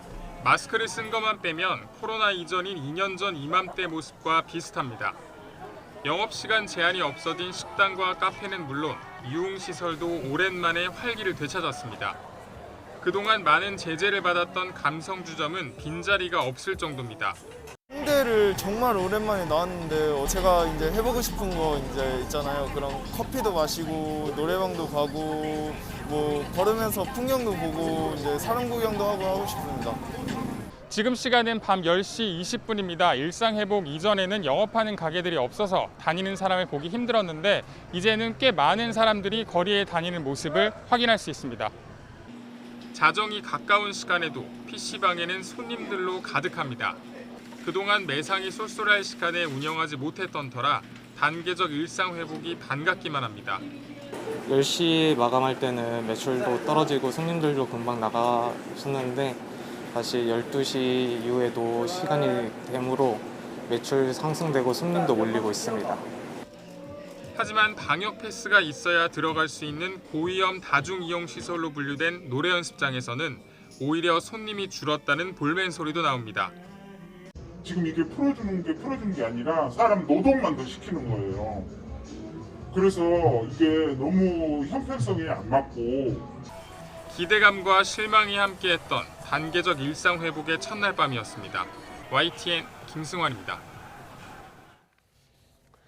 정부는 단계적 일상 회복 이후 하루 확진자가 최대 3배까지 늘어날 걸로 내다봤습니다.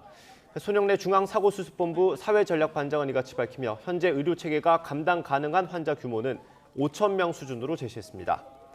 미접종자가 전체 확진자의 70%, 접종 완료자가 30%를 구성하는 상황에서 하루 환자 5,000명 정도가 의료 역량의 한계라는 설명입니다. 유행 규모가 급증하면서 확진자가 1만 명 정도에 달하게 되면 의료체계 여력이 소실되는 만큼 일상 회복 과정을 중단하고 비상조치에 들어간다고 설명했습니다. 단계적 일상회복 시작으로 코로나19 환자가 급증할 경우 정부는 병상 가동률과 확진 규모에 따라 비상계획을 발동하기로 했습니다. 중앙재난안전대책본부는 단순 확진자 숫자뿐 아니라 중환자 병상 가동률과 중증 사망자 규모를 종합적으로 고려해서 비상계획 전환을 결정한다고 밝혔습니다. 앞서 정부는 중환자 병상 가동률 75%를 기준점으로 제시했는데 전문가들은 50에서 60% 정도면 예비 명령을 내려야 한다고 조언했다고 전했습니다. 전 세계에서 코로나19로 숨진 사람이 500만 명을 넘어섰습니다. 지난해 1월 11일 중국 우한에서 첫 사망 사례가 보고된 이후 1년 10개월 만이며 1950년 각종 전쟁에서 숨진 사람들의 숫자와 비슷한 규모입니다. 강성옥 기자입니다. 미국 존스 홉킨스대 통계를 보면 현지 시간 1일 기준으로 전 세계 코로나19 누적 사망자가 500만 명을 넘었습니다. 미국 로스앤젤레스와 샌프란시스코 같은 도시의 인구가 통째로 소멸한 셈이나 마찬가지입니다. 오슬로 평화연구소는 1950년 이후 각종 전쟁에서 숨진 사람들의 숫자와 비슷한 규모라고 밝혔습니다. 코로나19는 심장병과 뇌졸중에 이어서 전 세계 사망 원인 3위에 올랐습니다. 미국은 누적 사망자 수가 74만 6천 명에 달해 전 세계 최다 사망 1위의 불명예를 안게 됐습니다. 여기에 유럽연합과 영국, 브라질을 합치면 전 세계 사망자의 절반을 차지하고 있습니다. 이번 팬데믹은 부유한 나라에 가장 큰 타격을 가했으며 코로나19의 아이러니로 평가되고 있습니다. 평균 수명이 긴 고소득 국가들은 요양원 거주자 등 고위험군이 많은 반면 저소득 국가들은 상대적으로 감염률과 입원율이 낮은 어린이 청소년층의 인구 비중이 높기 때문으로 풀이됩니다. AP는 하지만 인도를 비롯한 저개발 저소득 국가들에선 검사 역량 부족으로 진단 없이 사망하는 사례도 많다며 500만이란 숫자도 과소평가됐다고 보도했습니다. 국가 경제력 격차에 따른 백신 공급의 불균형도 여전히 심각한 문제입니다. 고소득 국가들은 완전 접종률 70%를 돌파하며 일상 회복의 속도를 내고 있지만 아프리카는 13억 인구 중 5%만이 백신 접종을 마쳤습니다. 안토니오 구테우스 유엔 사무총장은 이 같은 파괴적인 이정표는 우리가 세계의 많은 부분에서 실패하고 있다는 걸 상기시킨다며 그것은 인류의 수치라고 비판했습니다. YTN 강성욱입니다. 네, 미국 노동부가 며칠 내로 직원 100명 이상의 민간 사업장에 대해서 코로나19 백신 접종을 의무화할 예정이라고 CNN 방송이 보도했습니다. 이 조치는 지난 9월 바이든 대통령이 발표한 내용을 행정부가 실행에 옮기는 것으로 관보에 이와 관련한 규정이 실리게 됩니다. 이에 따라 100명이 넘는 직원을 둔 고용주는 직원들이 반드시 백신에 맞도록 하거나 매주 코로나19 검사를 받으면서 사무실에서 마스크를 쓰도록 해야 합니다. 대장동 개발 특혜 의혹을 수사하고 있는 검찰이 김만배 씨와 남욱 변호사의 구속영장을 청구했습니다. 검찰은 민간 사업자가 유리한 구조를 만들기 위해 건넨 필수 조항들이 공모 지침에 그대로 반영됐다고 판단한 걸로 확인됐습니다. 핵심 설계자는 정영학 회계사로 지목됐습니다. 김다연 기자의 단독 보도입니다. 검찰은 대장동 핵심 인물들의 구속영장을 청구하면서 범행 경위와 공모 관계를 여러 장에 걸쳐 구체적으로 설명했습니다. 최초의 청탁 의뢰자로 지목한 사람은 다름 아닌 정영학 회계사입니다. 정 회계사는 평소 알고 지내던 최윤길 전 성남시의회 의장을 통해 유동규 전 공단 기획본부장을 소개받아 공사를 설립해 민관 합동 개발 방식으로 대장동 사업이 추진될 수 있게 해달라고 청탁한 것으로 조사됐습니다. 편의 제공의 대가는 막대한 개발 이익의 약속이었습니다. 추후 개발 이익이 현실화하는 시점에 김만배 씨가 유동규 전 본부장에게 남욱 변호사가 정민용 변호사에게 대가를 지급하기로 암묵적 의사를 모았다는 게 검찰 판단입니다. 특히 영장 청구서엔 대장동 공모지침서 작성 과정이 상세히 기술돼 있는 것으로 파악됐습니다. 정영학 회계사는 민간 사업자 이익을 극대화하기 위해 공모지침서에 들어갈 필수 조항을 김만배 씨에게 설명했고 김 씨는 이를 유동규 전 본부장에게 전달한 것으로 알려졌습니다.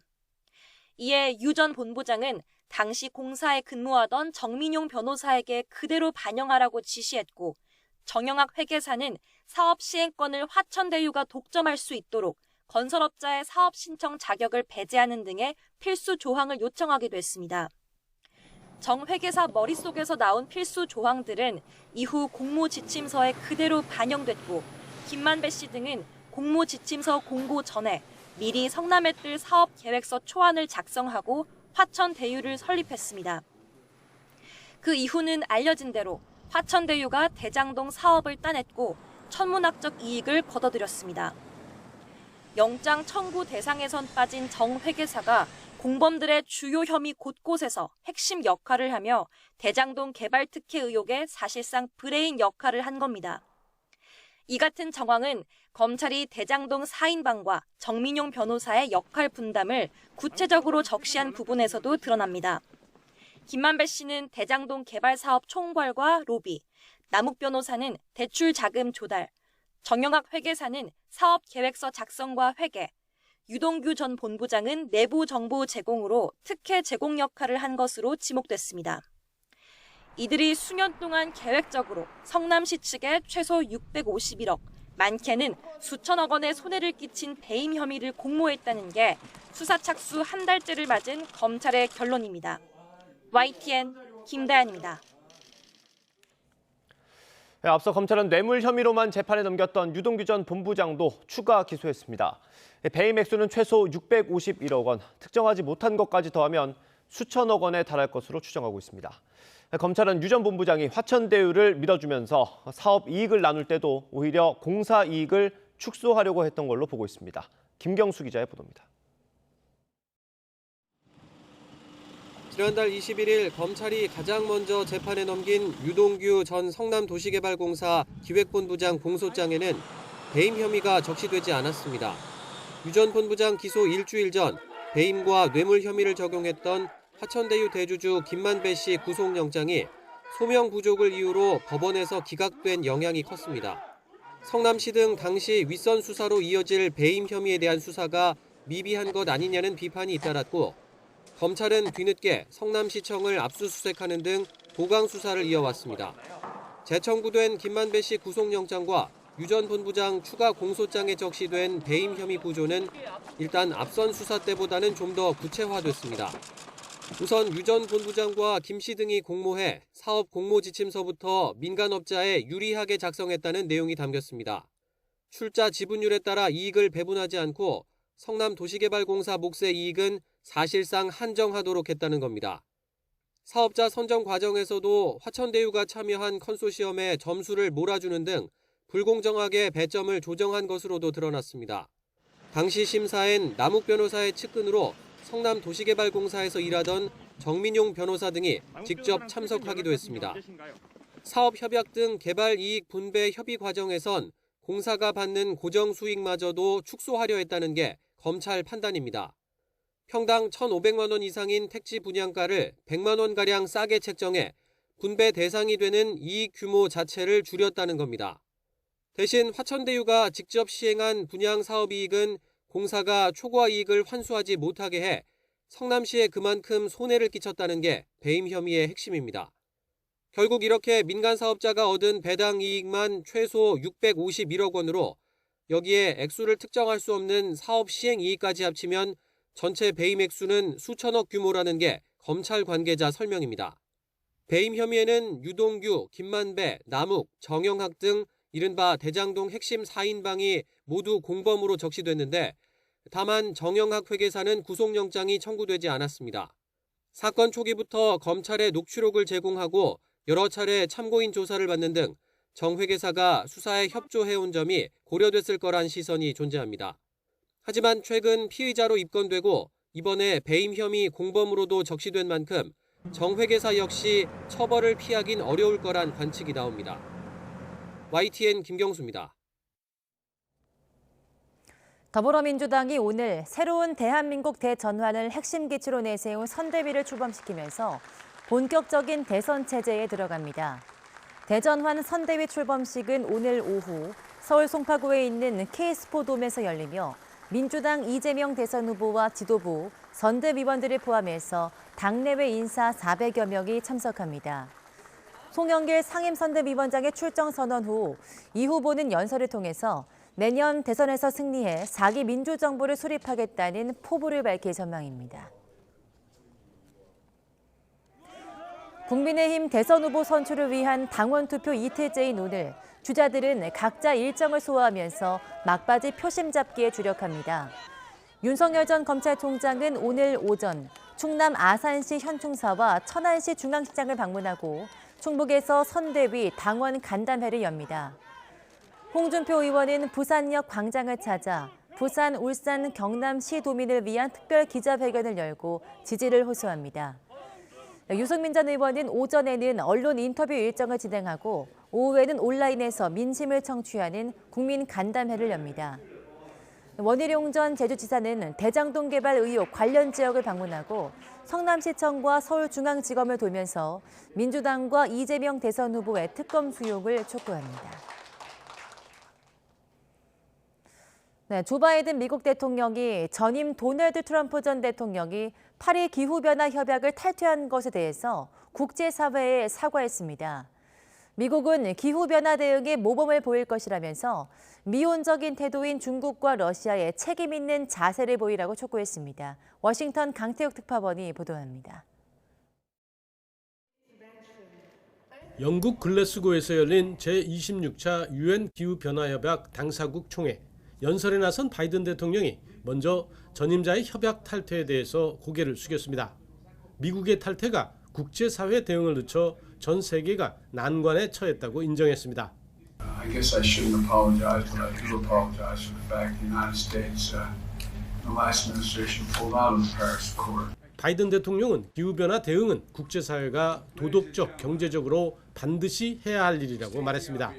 미국은 2050년까지 온실가스 순 배출량을 0으로 만드는 넷 제로를 달성하기 위해 2030년까지 배출량을 2005년 대비 절반 수준으로 줄이겠다는 목표를 제시했습니다. 10억 톤 줄이겠다는 것인데 모범을 보여 기후변화 대응을 주도하겠다는 겁니다. They now know there is climate change and they're ready to step up. But we got to make sure they know that the United States has an obligation to also step up and finance it.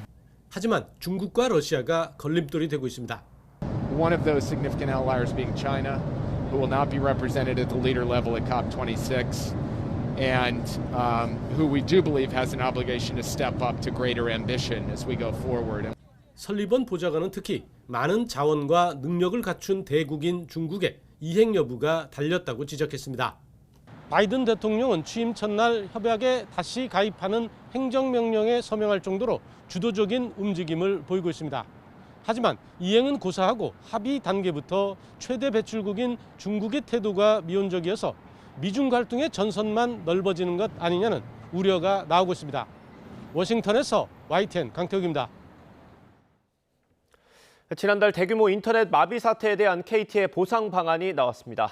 고객들이 불편을 겪은 시간에 10배를 산정해서 요금을 깎아주겠다는 내용입니다.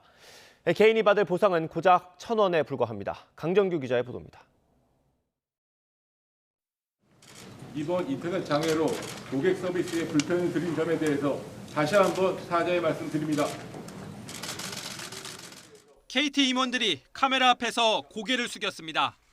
지난달 25일 인터넷 마비 사태에 대한 재발 방지 대책과 보상안도 내놓았습니다. 기본적으로 고객들이 불편을 겪은 89분의 10배인 900분 요금을 깎아주기로 했습니다. 식당이나 카페 등 소상공인들에겐 열흘치 요금을 추가로 감면해줄 계획입니다.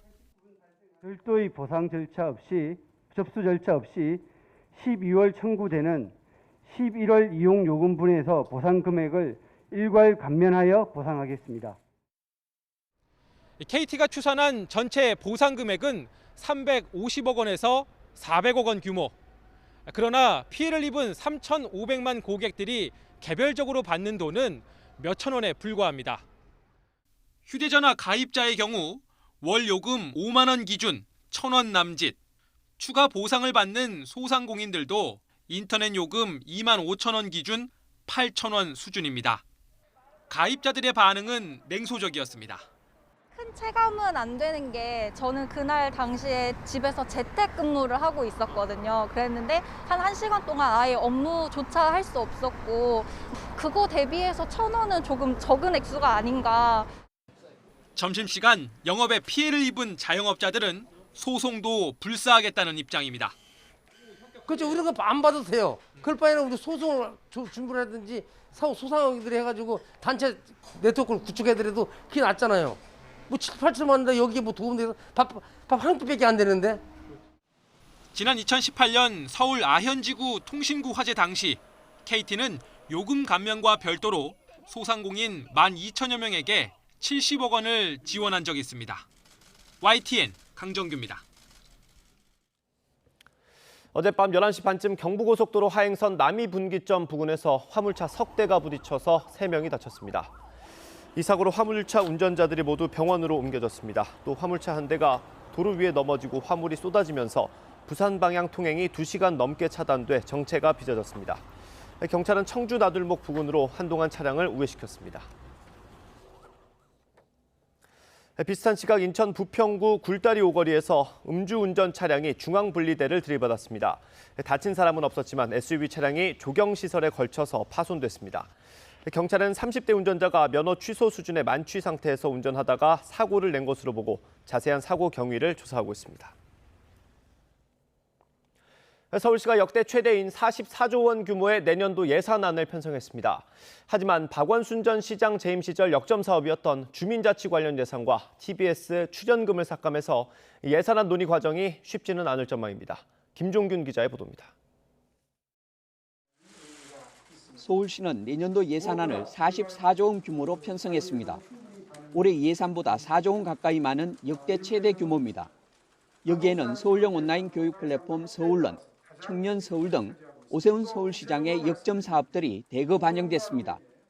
서울시가 재정혁신과 민생회복을 통해서 핵심적으로 지키고자 하는 계층이 바로 청년이기 때문에 서울시의 2022년 청년 예산이 총 9,934억 원으로 약 1조 원 정도 되는데 이게 역대 최대치입니다. 세금 낭비라고 주장했던 박원순 전 시장 시절 추진된 민간 위탁 보조금 사업은 예산이 깎였습니다. 서울시 바로 세우기로 명명된 그동안의 흐트러진 재정 집행을 좀 더 정교하게 그리고 시민들 삶의 질 위주로 바로잡는 것입니다. 정치 편향성 논란이 벌어진 TBS 출연금은 123억 원이 삭감됐습니다. 하지만 여당인 더불어민주당이 절대 다수를 차지하는 시의회를 실제 통과할지는 미지수입니다. 무턱대고 이전의 모든 정책을 손바닥 뒤집듯 바꾸어서는 안 된다는 뜻입니다. 서울시의회는 심의를 거쳐 연말쯤 내년 예산을 확정할 예정입니다. YTN 김준일입니다. 네, 백신 패스가 적용된 가을 야구가 치맥과 함께 돌아왔습니다. 와일드카드 결정전에서는 5위 키움이 4위 두산을 숨막히는 접전 끝에 꺾으면서 오늘 2차전에서 준플레이오프 진출팀이 결정됩니다. 신윤정 기자입니다.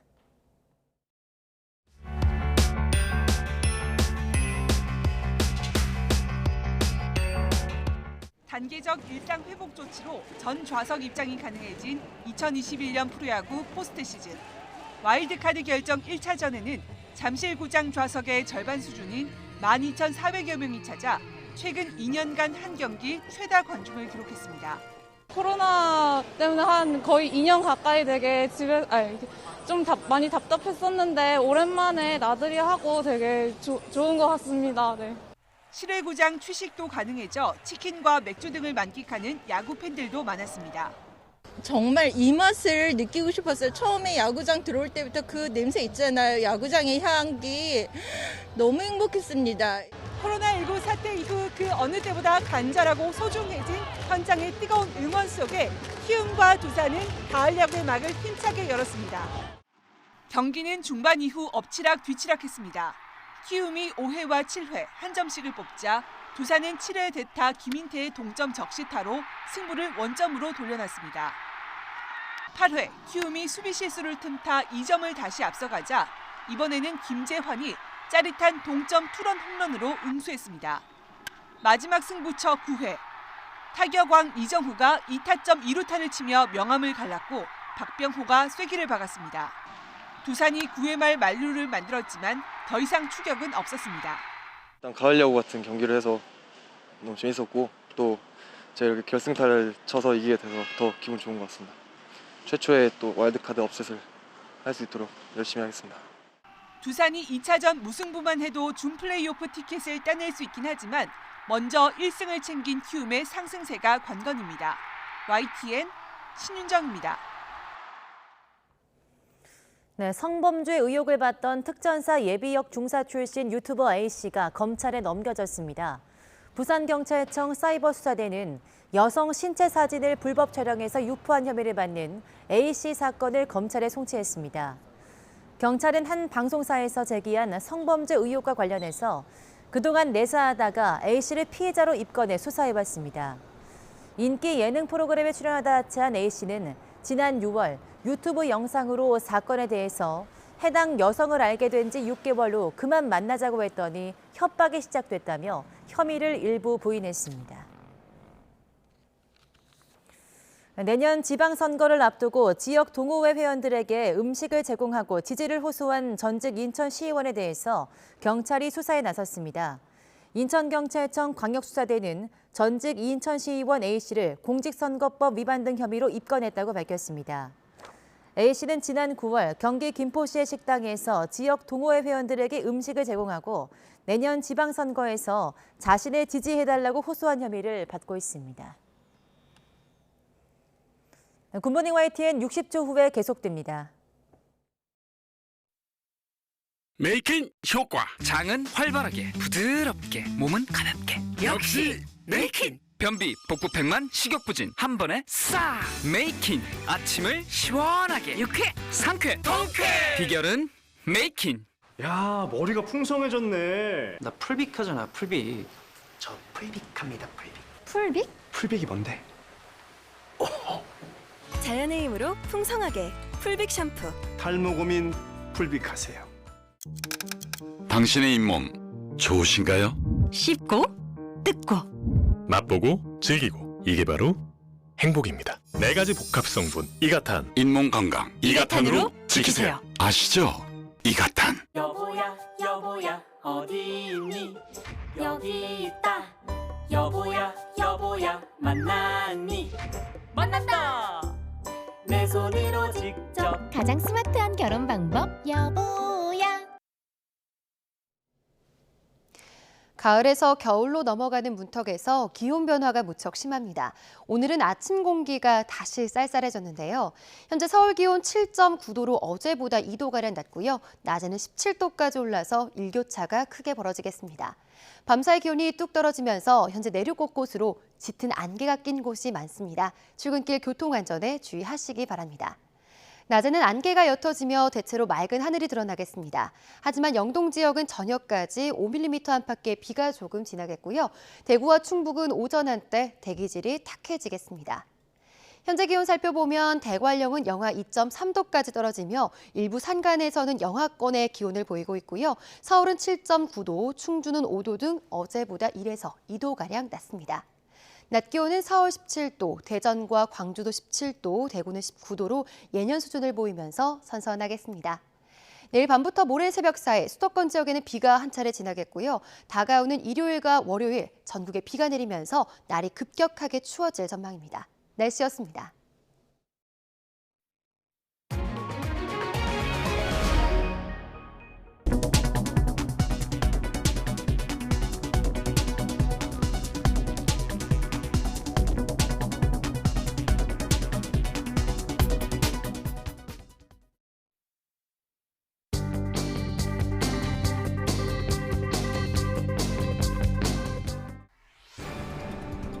주요 일간지는 단계적 일상 회복이 시행된 첫날 손님으로 가득한 식당 풍경을 일면에 실었습니다. 오랜만에 한데 모여 식사하고 술잔을 기울이는 모습에 신문들은 651일 만에 맛보는 자유, 이 모습이 평범한 일상입니다 등의 제목을 달았습니다. 조선일보는 대장동 개발 의혹의 핵심 인물인 유동규 전 성남도시개발공사 기획본부장이 2015년 화천대유 대주주 김만배 씨에게 우리 공사의 임대주택 용지 하나만 주고 나머지 블록은 화천대유가 다 가져가라고 말했다고 보도했습니다. 이후 김 씨는 공모지침서에 추가 이익 분배를 요구하지 않는다는 등의 7개 조항 삽입을 요구했고 검찰은 이를 배임 혐의의 핵심으로 보고 있다고 신문은 전했습니다. 중앙일보는 대장동 개발 당시 성남시장이던 민주당 이재명 대선 후보에 대해 검찰이 배임 혐의 적용이 어렵다는 잠정 판단을 내렸다고 보도했습니다. 정책적 판단이고 사익 추구가 없다는 이유지만 법조계 일각에선 특정 업체에 수천억의 이익을 몰아줘 성남시에 손해를 끼친 사안이 감수할 만한 정책적 판단인지 모르겠다는 반응도 나옵니다. 한국일보는 제2의 대장동을 꿈꾸며 대박 쫓는 6만 개의 불나방이란 제목의 기사를 일면에 실었습니다. 550억을 투입해 메디컬 건물을 지어 매출 700억을 올리고 세금을 내고도 순수익 75억 원을 챙긴 이모 씨 사례를 들며 한 건만 성공해도 평생 먹고 산다는 시행업계의 속설도 소개했습니다. 동아일보는 서울 상계주공 6단지의 최근 20개월 거래를 전수조사했더니 매수자 절반이 2030 세대고 대출액이 집값의 절반이라고 보도했습니다. 2030 세대는 올 들어 노원구 아파트를 평균 7억 1천만 원에 매입하면서 은행에서 3억 3천만 원을 빌렸다며 금리 상승 시 상환 부담이 커질 수밖에 없는 구조라고 지적했습니다. 서울신문은 대졸 비정규직 취업자가 역대 최대인 284만 명이라고 보도했습니다. 청년 취업난이 코로나19까지 겹치면서 가중됐지만 그동안 정부 고용정책도 양질의 일자리를 창출하는 데 한계가 있었다는 지적이 나옵니다. 한겨레는 출퇴근 시간이 있고 강제 배차를 받는 등 자영업자로 분류된 배달기사가 사실상 노동자였다고 보도했습니다. 지역 배달 대행업체 배달기사 1000여 명을 대상으로 한 서울시의 실태조사 보고서를 보면 41%가 사전 동의 없는 강제 배차를 경험했고 이 가운데 25%는 매일 3번 이상 강제 배차를 받았다면서 이같이 설명했습니다. 조간브리핑 김평정입니다. 이상으로 굿모닝 YTN 마치겠습니다. 잠시 후 YTN 24가 이어집니다. 시청해주신 여러분 고맙습니다.